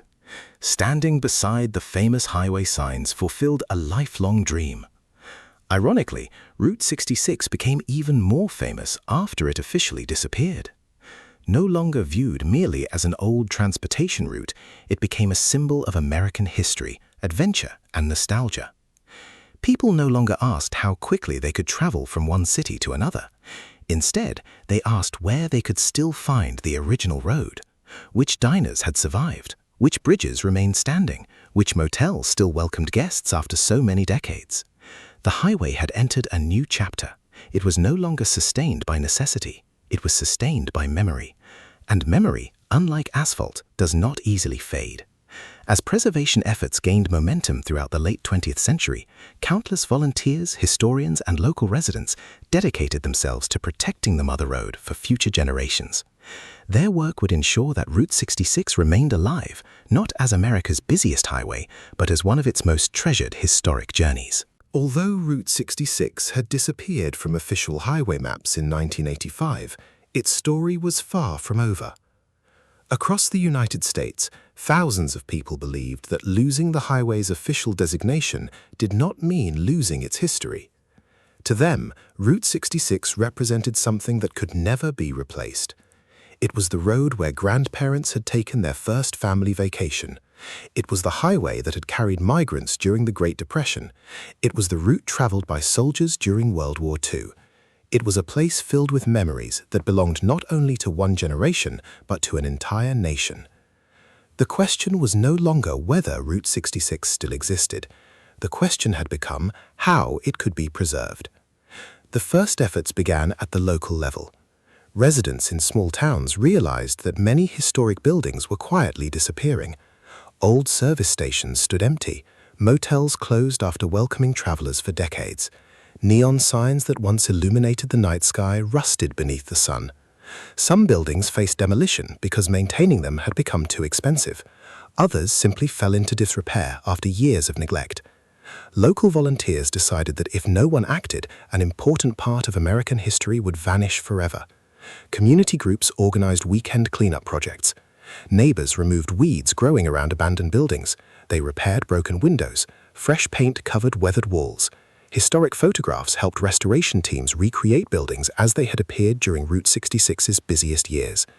These projects rarely happened quickly. Many required years of fundraising and volunteer labor, but every restored building became another piece of history saved.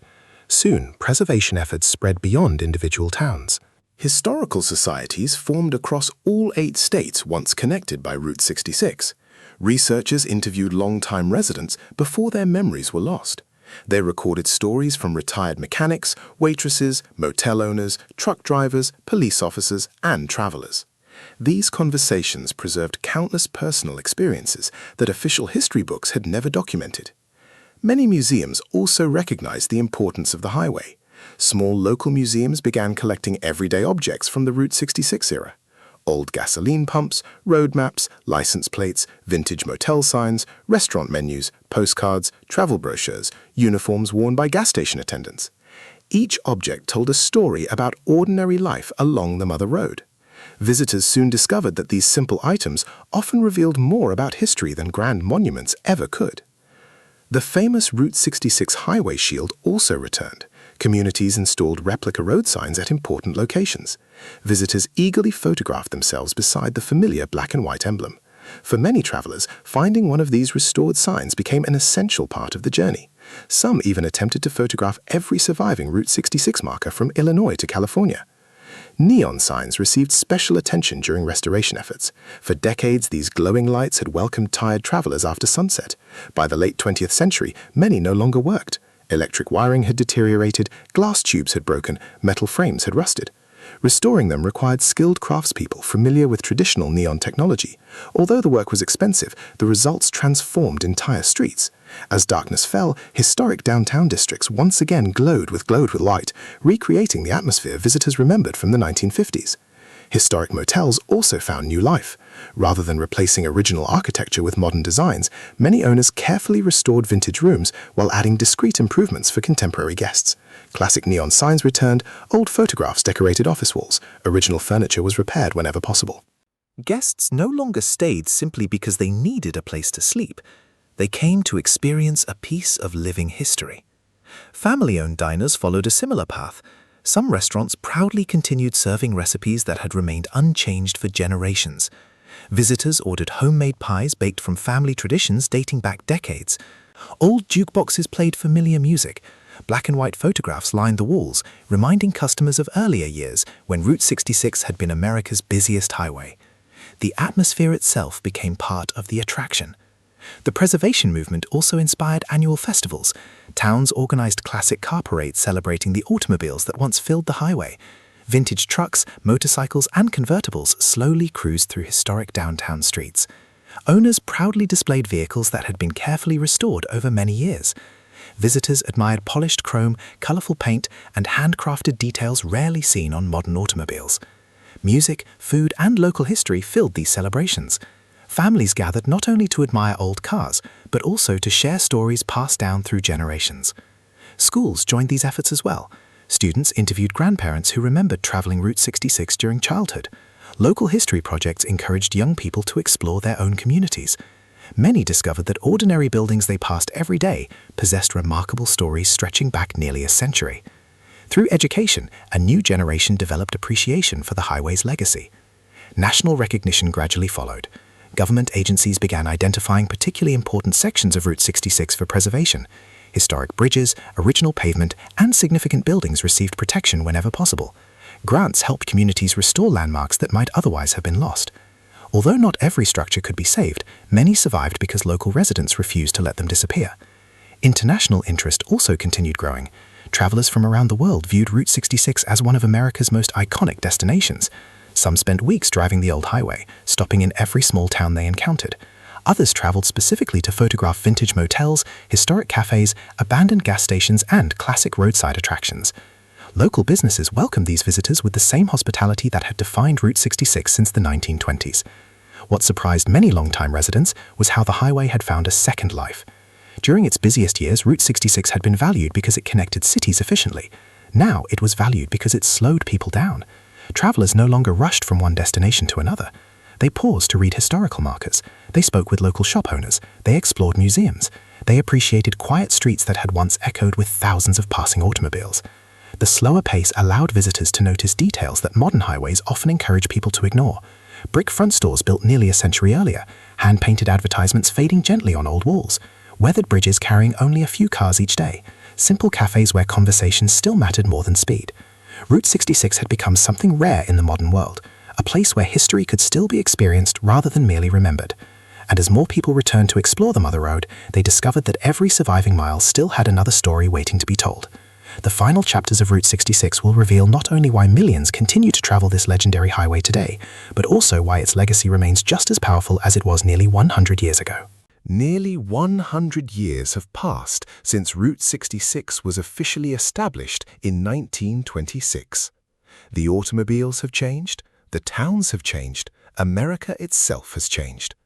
Yet every year, thousands of people from around the world still choose to follow the old highway instead of the faster interstate roads. For them, Route 66 is not simply a destination, it is a journey through time. Many travelers begin where the highway first started, in downtown Chicago.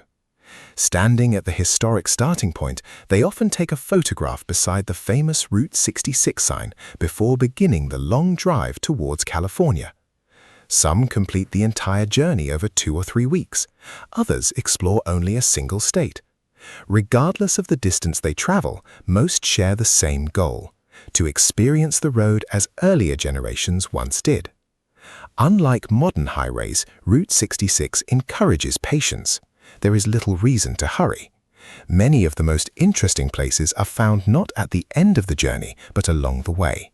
A quiet cafe serving homemade pie. An old filling station preserved exactly as it appeared in the 1940s. A family-owned motel that has welcomed travelers for generations.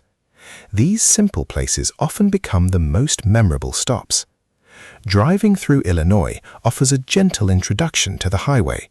Historic brick buildings line small town streets. Vintage diners continue serving breakfast to both local residents and visitors. Old service stations stand carefully restored, reminding travelers of a time when every automobile stopped for fuel and friendly conversation. Crossing into Missouri, the scenery gradually changes. Rolling hills replace open farmland. Historic bridges carry the road over peaceful rivers. Small museums display photographs documenting how Route 66 shaped local communities throughout the 20th century. Many visitors spend hours exploring these collections, discovering stories that rarely appear in history books. Kansas contributes only a short stretch of the original highway. Yet despite its modest length, this section remains popular among travelers determined to experience every mile of the Mother Road.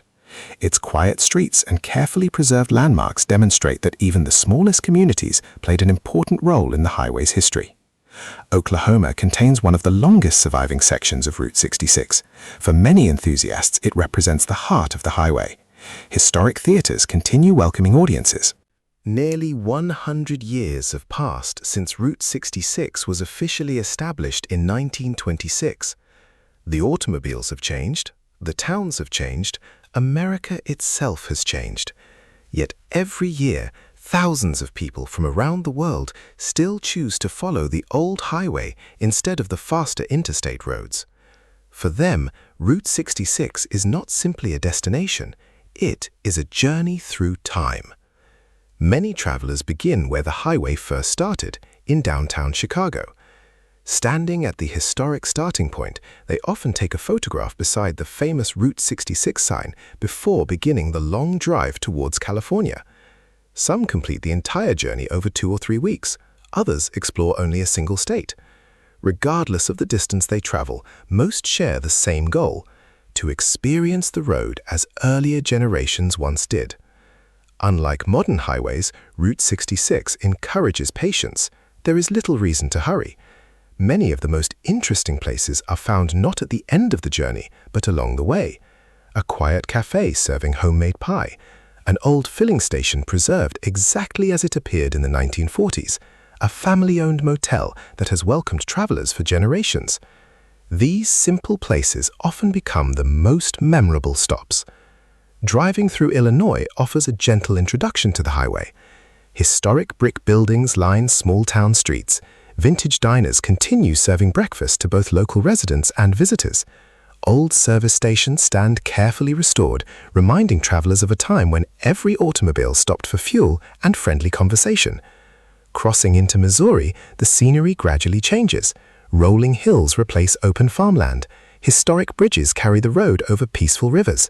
Small museums display photographs documenting how Route 66 shaped local communities throughout the 20th century. Many visitors spend hours exploring these collections, discovering stories that rarely appear in history books. Kansas contributes only a short stretch of the original highway, yet despite its modest length, this section remains popular among travelers determined to experience every mile of the Mother Road. Its quiet streets and carefully preserved landmarks demonstrate that even the smallest communities played an important role in the highway's history. Oklahoma contains one of the longest surviving sections of Route 66. For many enthusiasts, it represents the heart of the highway. Historic theaters continue welcoming audiences. Restored neon signs illuminate downtown streets after sunset. Classic automobile museums celebrate the vehicles that once filled the road during its busiest years. Small cafes still greet customers with the same warm hospitality that travelers experienced decades ago. The Texas Panhandle introduces a different landscape. Wide open skies stretch endlessly across the horizon. Historic trading posts, roadside art installations, and vintage gas stations remind visitors how isolated parts of the journey once felt. Driving here encourages reflection. The vast plains appear much as they did when migrant families crossed them during the Great Depression. In New Mexico, the road reveals a unique blend of cultures. Adobe buildings stand beside historic front stores. Native American traditions remain visible through local art, jewelry, and handcrafted pottery. Many travelers pause to visit galleries where artists continue techniques passed down through generations. The highway becomes more than transportation. It becomes a lesson in regional history and culture. Arizona offers some of Route 66's most dramatic scenery. Red cliffs rise above the desert floor. Towering cacti stand beneath brilliant blue skies. Historic towns preserve their original main streets with remarkable care. Visitors often spend extra time exploring these communities, enjoying the slower rhythm of life that still defines many places along the old highway. Photographers especially appreciate Arizona's golden evening light, which transforms familiar landscapes into unforgettable scenes. Finally, the road reaches California. The deserts gradually give way to mountains, fertile valleys, and eventually the Pacific coastline. For travelers completing the entire journey, reaching the western end of Route 66 often brings mixed emotions.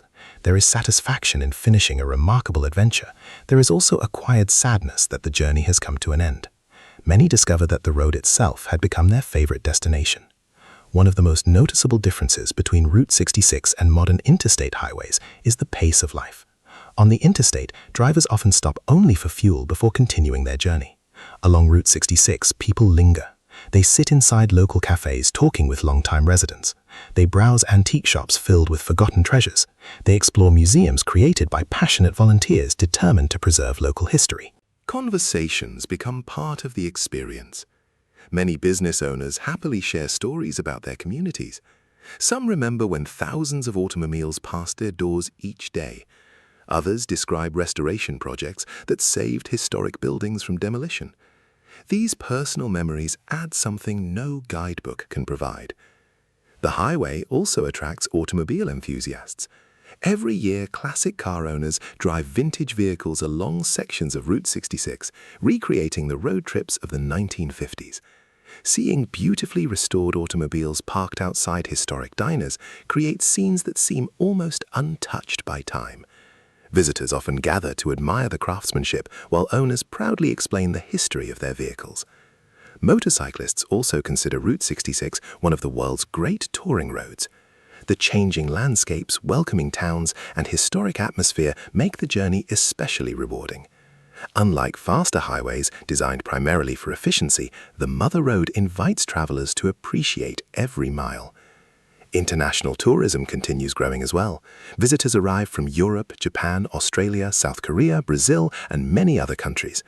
Many first discovered Route 66 through music, films, books, or television. Driving the highway fulfills a dream they may have held since childhood. Some spend years planning the trip. Others return again and again because every visit reveals something new. Perhaps the greatest lesson modern travelers discover is that Route 66 has never been merely about automobiles. It has always been about people. The waitress who remembers every regular customer, the mechanic who proudly restores vintage engines, the motel owner preserving a family business started by grandparents, the museum volunteer explaining local history to curious visitors. These individuals continue giving Route 66 its unique character. Nearly a century after the highway first connected Chicago and Los Angeles, the Mother Road remains alive, not because people need it, but because they choose it. They choose slower conversations over faster travel, historic streets over modern bypasses, memories over convenience. And in doing so, they ensure that the story of Route 66 continues into another generation. Only one final chapter remains. It is the story of why an old highway built almost a century ago still captures the imagination of millions of people across the world, and why its legacy seems destined to endure far into the future. Some roads connect cities, others connect countries, but only a very small number become part of a nation's identity. Route 66 belongs to that rare group. Even people who have never driven a single mile of the highway often recognize its name immediately. Few roads in history have inspired as many books, songs, films, photographs, paintings, and personal memories. That raises an interesting question. Why did this particular highway become a legend, while thousands of other roads simply remained roads? Part of the answer lies in timing. Route 66 arrived during a remarkable period in American history. When it opened in 1926, automobiles were becoming increasingly common, but long-distance driving was still a new experience for many families. The highway appeared at exactly the moment when people were beginning to explore their country in ways previous generations never could. It connected rural communities with expanding cities. It offered ordinary people the freedom to travel independently. That timing helped make Route 66 unforgettable. The highway also witnessed some of the most important events of the 20th century. During the Great Depression, it became the escape route for thousands of families searching for work and survival. During World War II, it carried soldiers, military supplies, and industrial equipment across the country. In the prosperous years that followed, it welcomed vacationers discovering America 1 mile at a time. Very few roads have served so many different purposes within a single lifetime. Each generation experienced Route 66 differently. Grandparents remembered dusty migrant caravans moving west. Parents remembered cheerful family vacations filled with roadside diners and glowing neon signs. Children remembered colorful attractions, souvenir shops, and endless summer adventures. The same highway created completely different memories depending upon when someone traveled it. Another reason for its legendary status was its incredible variety. Unlike many highways that passed through similar landscapes for hundreds of miles, Route 66 constantly changed. One week-long journey could include crowded city streets, peaceful farmland, rolling hills, open prairies, dramatic deserts, mountain passes, Native American communities, bustling towns, and the Pacific coast. Every state added another chapter. Every region introduced another culture. Every stop revealed another story. This diversity made the highway feel like a miniature version of America itself. The people who lived along Route 66 also shaped its reputation. Most businesses were family-owned. Visitors met owners rather than large corporations. Restaurant cooks prepared recipes passed down through generations. Mechanics often remembered returning customers from previous years. Motel owners welcomed guests as though they were visiting friends instead of paying customers. These personal relationships transformed simple travel into meaningful experiences. Many visitors returned not only because they enjoyed the scenery, but because they remembered the kindness of the people they had met. The highway also encouraged curiosity. Modern interstates are designed to move traffic efficiently. Route 66 encouraged exploration instead. Travelers slowed down. They noticed unusual buildings, stopped at local museums, asked questions about small towns they had never heard of before. Sometimes the most memorable moments happened entirely by accident. A forgotten cafe, a local festival, an unexpected conversation. These experiences could never be scheduled in advance. They simply happened because Route 66 invited people to wander. Nostalgia has also played an important role. As decades passed, many Americans began remembering the highway not only as it truly was, but as they wished to remember it. Family vacations seemed happier. Roadside diners appeared friendlier. Summer sunsets felt brighter. Old automobiles looked more beautiful. Memory often softens hardship while preserving joy. This emotional connection helped transform Route 66 into something larger than history alone. Interestingly, people from other countries often appreciate Route 66 just as deeply as Americans.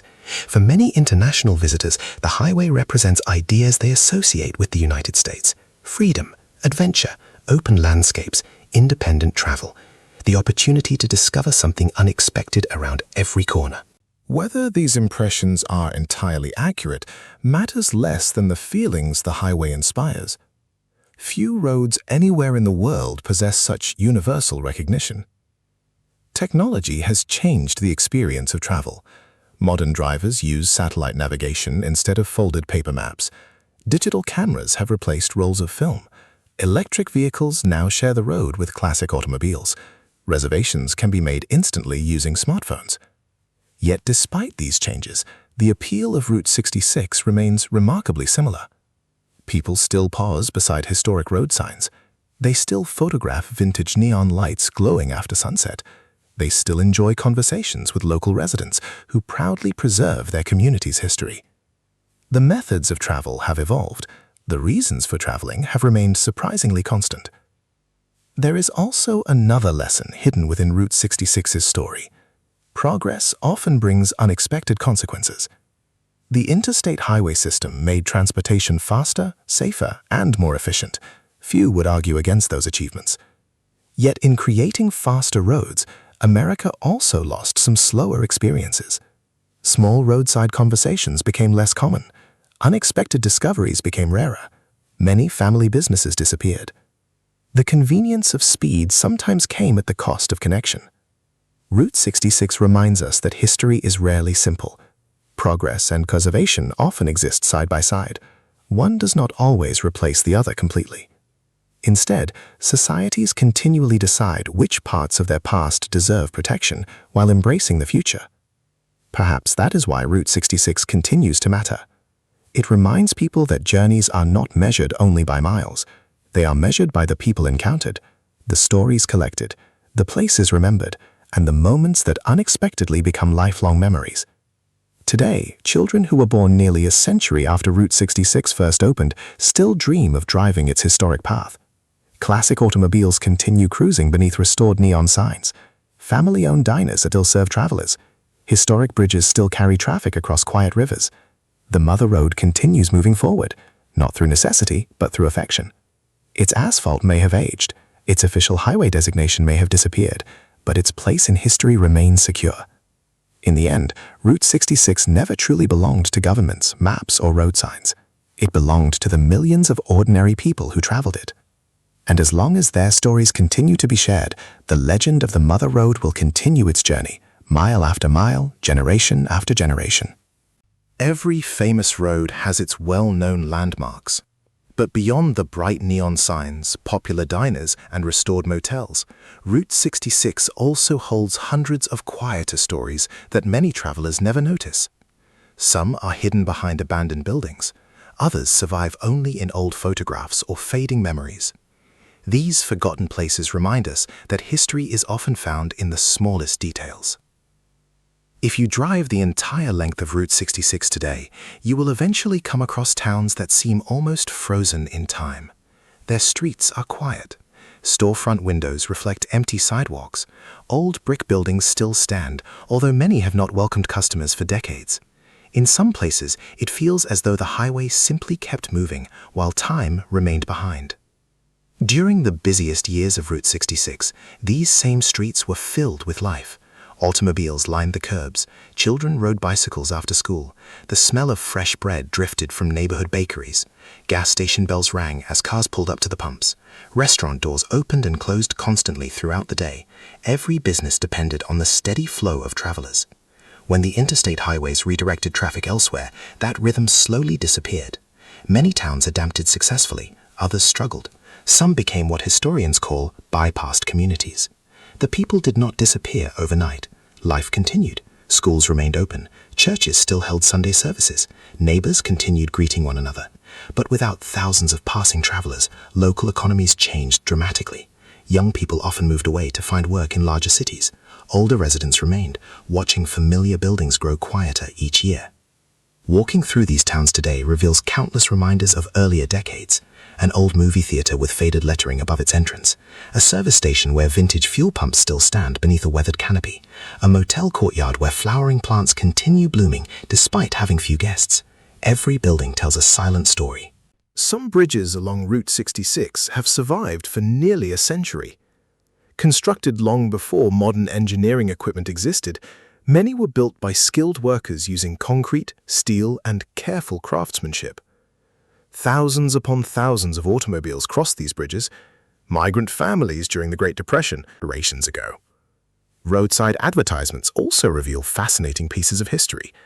Before digital billboards, businesses painted enormous signs directly onto brick walls or rocky hillsides.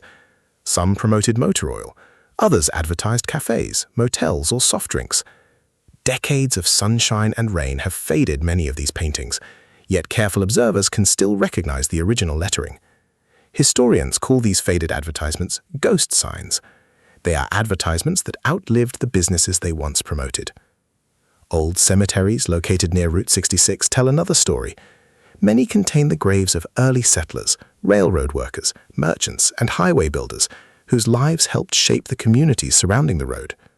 Simple stone markers record names that most travelers will never know.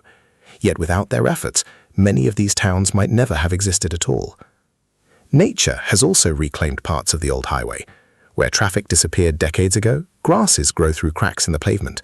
Wildflowers bloom beside abandoned shoulders. Trees slowly stretch across forgotten sections of road. Rather than destroying history, nature has gently wrapped parts of Route 66 in silence. Photographers often find these locations especially beautiful. The contrast between human construction and natural landscapes creates scenes unlike anywhere else. Wildlife has returned as well. In quiet stretches where traffic once roared day and night, birds nest near old bridges. Rabbits cross deserted pavement without urgency. Coyotes occasionally wander through abandoned roadside properties after sunset. Places once defined by constant movement now provide peaceful habitats for animals. Even weather has become part of the highway story. Arizona's intense sunlight gradually fades painted signs. Winter snow occasionally blankets sections of Illinois and Missouri. Summer thunderstorms sweep across Oklahoma's open plains. Desert winds carry sand over forgotten pavement in New Mexico and California. Each season leaves its own mark upon the old road. For historians, preserving Route 66 involves much more than saving buildings. They also work to preserve memories. Across the route, oral history projects record conversations with long-time residents. A retired waitress remembers serving breakfast to travelers in 1958. A mechanic recalls repairing overheated engines during busy summer afternoons. A motel owner describes welcoming families from every corner of America. These voices preserve emotions that photographs alone cannot capture. Some stories are humorous. Children accidentally leaving toys behind in motel rooms. Tourists becoming hopelessly lost after taking the wrong turn. Drivers stopping to ask directions from local farmers. Unexpected encounters often became favorite family memories. Other stories are deeply moving. Veterans returning home after World War II. Families beginning new lives after losing everything during the Dust Bowl. Immigrants opening restaurants that introduced regional foods to travelers passing through. These personal experiences transformed an ordinary highway into a place filled with human history. Modern technology has also helped preserve forgotten sections of Route 66. Historians use old maps, aerial photographs, and satellite imagery to identify original alignments that disappeared beneath newer roads. Volunteers compare historic documents with present-day landscapes, sometimes rediscovering forgotten bridges, culverts, and stretches of pavement hidden beneath vegetation. Each rediscovered landmark adds another piece to the larger story. Interestingly, some of the highway's greatest treasures are places that receive very few visitors. A weathered wooden bridge crossing a quiet stream. A lonely church standing beside empty farmland. An abandoned schoolhouse overlooking the prairie. These locations rarely appear in travel brochures, yet they capture the everyday life that once defined Route 66 far more accurately than its most famous attractions. The Mother Road was never built only for tourists. It served ordinary people living ordinary lives. Teachers drove it to work. Farmers transported crops. Doctors visited distant patients. Children rode school buses along its pavement. Mail carriers followed its route through small communities. Everyday routines unfolded beside the highway for decades. Perhaps that is why these forgotten places remain so meaningful. They remind us that history is not created only by famous events or well-known people. It is also shaped by countless ordinary lives, lived quietly along roads that connected one community to another. As Route 66 approaches its 100th anniversary, preserving these hidden stories has become just as important as restoring its famous landmarks. Because without the people, the memories, and the forgotten places, the Mother Road would simply be another old highway. Instead, it remains one of the richest collections of everyday history anywhere in the world. Only 2 chapters remain before our journey reaches the end of Route 66, bringing together everything this remarkable road has meant to generations of travelers and looking ahead to what its future may hold during its 2nd century. As Route 66 approaches its 100th anniversary, something remarkable becomes clear. Most highways are eventually replaced. Their names disappear from maps, their bridges are rebuilt, their pavement is covered by newer roads. Within a generation or two, few people remember they ever existed. Route 66 followed a different path. Even after losing its official designation, it refused to disappear. Instead, it entered a second life, one built not on necessity, but on remembrance. Today, communities across all 8 states continue preparing for the highway's centennial. Local museums are expanding exhibitions. Historic buildings are being carefully restored.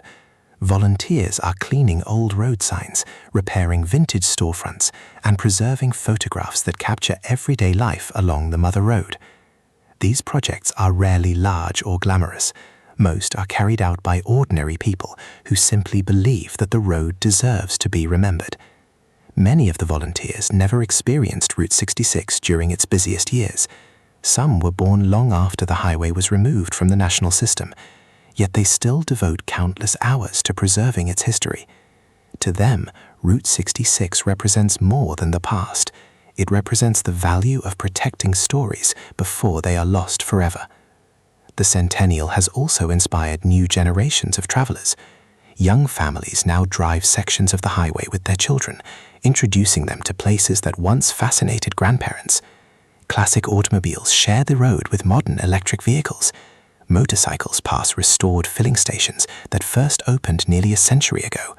Old and new exist side by side. This blending of generations gives Route 66 a unique character. Unlike a museum where history remains behind glass, the Mother Road continues to live. People still sleep in historic motels. They still eat breakfast in family-owned diners. They still stop for photographs beside vintage signs. History is not simply observed. It is experienced. Technology has also changed the way people explore the highway. Travelers use satellite navigation to locate forgotten sections of the original road. Digital archives allow historians to compare present-day landscapes with photographs taken decades earlier. Old newspaper articles, family albums, and home movies have been preserved online, allowing people around the world to discover stories that might otherwise have disappeared. Ironically, the newest technology has become one of the strongest tools for protecting one of America's oldest highways. Social media has introduced Route 66 to millions who may never have heard of it otherwise. Travelers share sunrise photographs from Arizona, videos of glowing neon signs in Oklahoma, historic bridges in Missouri, vintage cafes in Illinois. Every shared photograph encourages someone else to explore the road. The legend continues growing because each visitor becomes another storyteller. Local economies have also benefited from renewed interest. Communities once worried about being forgotten now welcome visitors from every continent. Small businesses sell handmade crafts. Family restaurants prepare recipes passed down through generations. Independent motels continue offering a personal style of hospitality that large hotel chains often cannot match. For many towns, heritage tourism has become an important source of income. Preserving history has also helped preserve livelihoods. Yet, Route 66 faces challenges even today. Historic buildings require constant maintenance. Extreme weather damages aging bridges. Some landmarks disappear before restoration becomes possible. Balancing preservation with modern development remains an ongoing responsibility. Every generation must decide which parts of the past deserve protection. The story of Route 66 demonstrates that preserving history is never truly finished. It requires patience, resources, and people willing to care. Environmental changes have added another layer to that responsibility. Long periods of drought affect parts of the southwest. Heavy storms occasionally damage older structures. Desert heat gradually weakens historic materials. Conservation experts continuously search for ways to protect these landmarks while respecting their original appearance. Their work often happens quietly behind the scenes, yet it ensures future travelers can experience the road much as earlier generations once did. Education has become equally important. Schools organize history projects focused on Route 66. University researchers study its influence on transportation, migration, architecture, tourism, and popular culture. Students interview long-time residents, preserving first-hand memories before they are lost. Through these efforts, the highway continues teaching lessons nearly a century after its construction. Perhaps the most extraordinary aspect of Route 66 is its ability to unite people who might otherwise never meet. A retired truck driver from Oklahoma chats with a young traveler from Germany. A family from Japan enjoys breakfast beside local ranchers in Texas. Motorcyclists from Australia exchange travel stories with photographers from Canada. Conversations begin because everyone shares one destination, the Mother Road. In a world that often moves faster every year, Route 66 offers something increasingly rare, an invitation to slow down, to notice details, to appreciate ordinary places, to speak with strangers, to enjoy the journey without constantly focusing on the destination. That lesson may be even more valuable today than it was during the highway's busiest years. As the 100th anniversary draws near, celebrations will undoubtedly include classic automobiles, music, festivals, and historic exhibitions. But perhaps the greatest celebration has already been taking place for decades.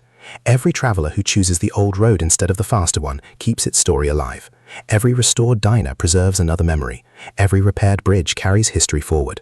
Every conversation between visitors and local residents adds another chapter to a story that began in 1926. The centennial is not merely about looking backward, it is about ensuring that future generations will still have the opportunity to discover why one highway captured the imagination of the world. Only one final chapter remains. It is not about construction, automobiles, or famous landmarks. It is about the enduring legacy of Route 66 and why, after nearly a century, the Mother Road continues to remind us that sometimes the most meaningful journeys are the ones we never rush to finish. At first glance, Route 66 appears to be a story about asphalt, automobiles, and geography. A highway stretching from Chicago to Los Angeles. 8 states, more than 2,000 miles, hundreds of towns, millions of travelers.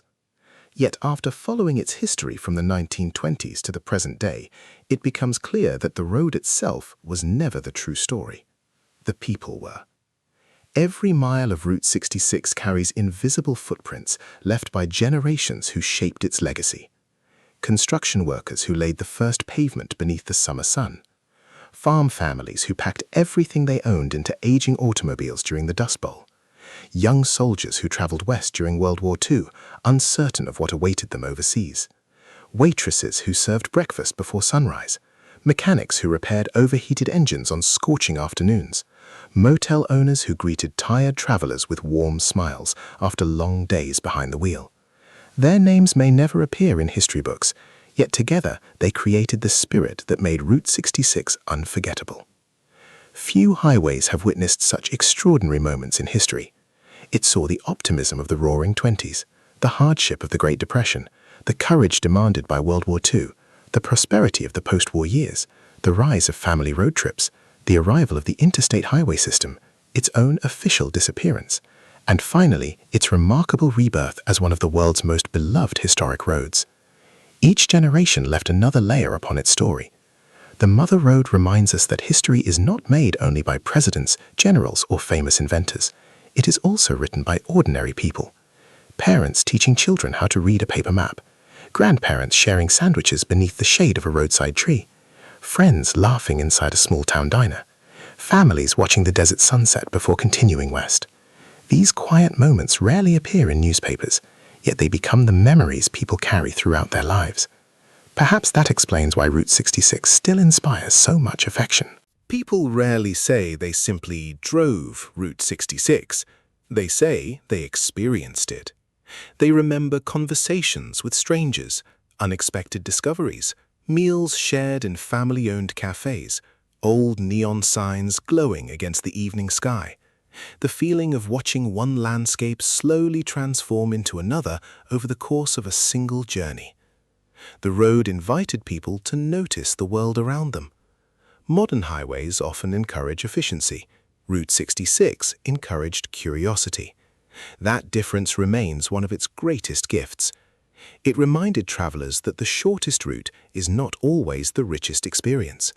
Sometimes taking a little longer allows life to become far more memorable. Today, the Mother Road belongs to everyone. To the historian carefully restoring an old photograph, to the volunteer repainting a weathered road sign, to the mechanic preserving a classic automobile, to the traveler crossing the highway for the first time, and to every local resident who continues welcoming visitors with stories passed down through generations. The legend survives because people continue choosing to care. As another century begins, Route 66 faces new possibilities. Electric vehicles quietly travel roads once filled with roaring V8 engines. Digital maps replace folded paper atlases. Historic motels now welcome guests who reserve rooms with a few taps on a phone. Technology continues changing the way people travel. Yet the purpose of the journey remains surprisingly familiar. People still seek adventure. They still hope to discover places unlike home. They still collect photographs, stories, and memories to share with family and friends. In that sense, Route 66 has never truly grown old. Its surroundings have evolved. Its travelers have changed. But its invitation remains exactly the same. Come, slow down, explore, meet new people, leave room for the unexpected. Long after the original highway signs disappeared from official maps, the name Route 66 continued appearing in conversations across the world. Children hear about it in school, musicians continue singing about it, writers continue documenting it, photographers continue chasing its golden sunsets, filmmakers continue capturing its timeless landscapes. Few roads have ever achieved such lasting influence. In many ways, the official end of Route 66 in 1985 was never truly an ending. It simply marked the moment when the highway stopped being an essential transportation route and became something even more enduring. A symbol, a memory, a shared story connecting generations. That transformation may be its greatest achievement of all, because roads eventually wear down, bridges require repair, buildings age, but stories can travel forever. As long as someone remembers a family vacation beneath a glowing motel sign, as long as a traveler pauses for homemade pie in a small roadside diner, as long as an old photograph inspires curiosity about the past, the Mother Road continues forward. Not beneath tires alone, but through imagination, through memory, and through every person willing to take the slower road. So, as our own journey along Route 66 comes to an end, the highway stretches onward into the distance, just as it has for nearly 100 years. Its pavement may eventually fade, its signs may weather, its buildings may change, but its legacy has become something no map can fully capture. A reminder that the greatest journeys are never measured only by the miles we travel. They are measured by the people we meet, the stories we collect, and the memories we carry long after the road disappears behind us.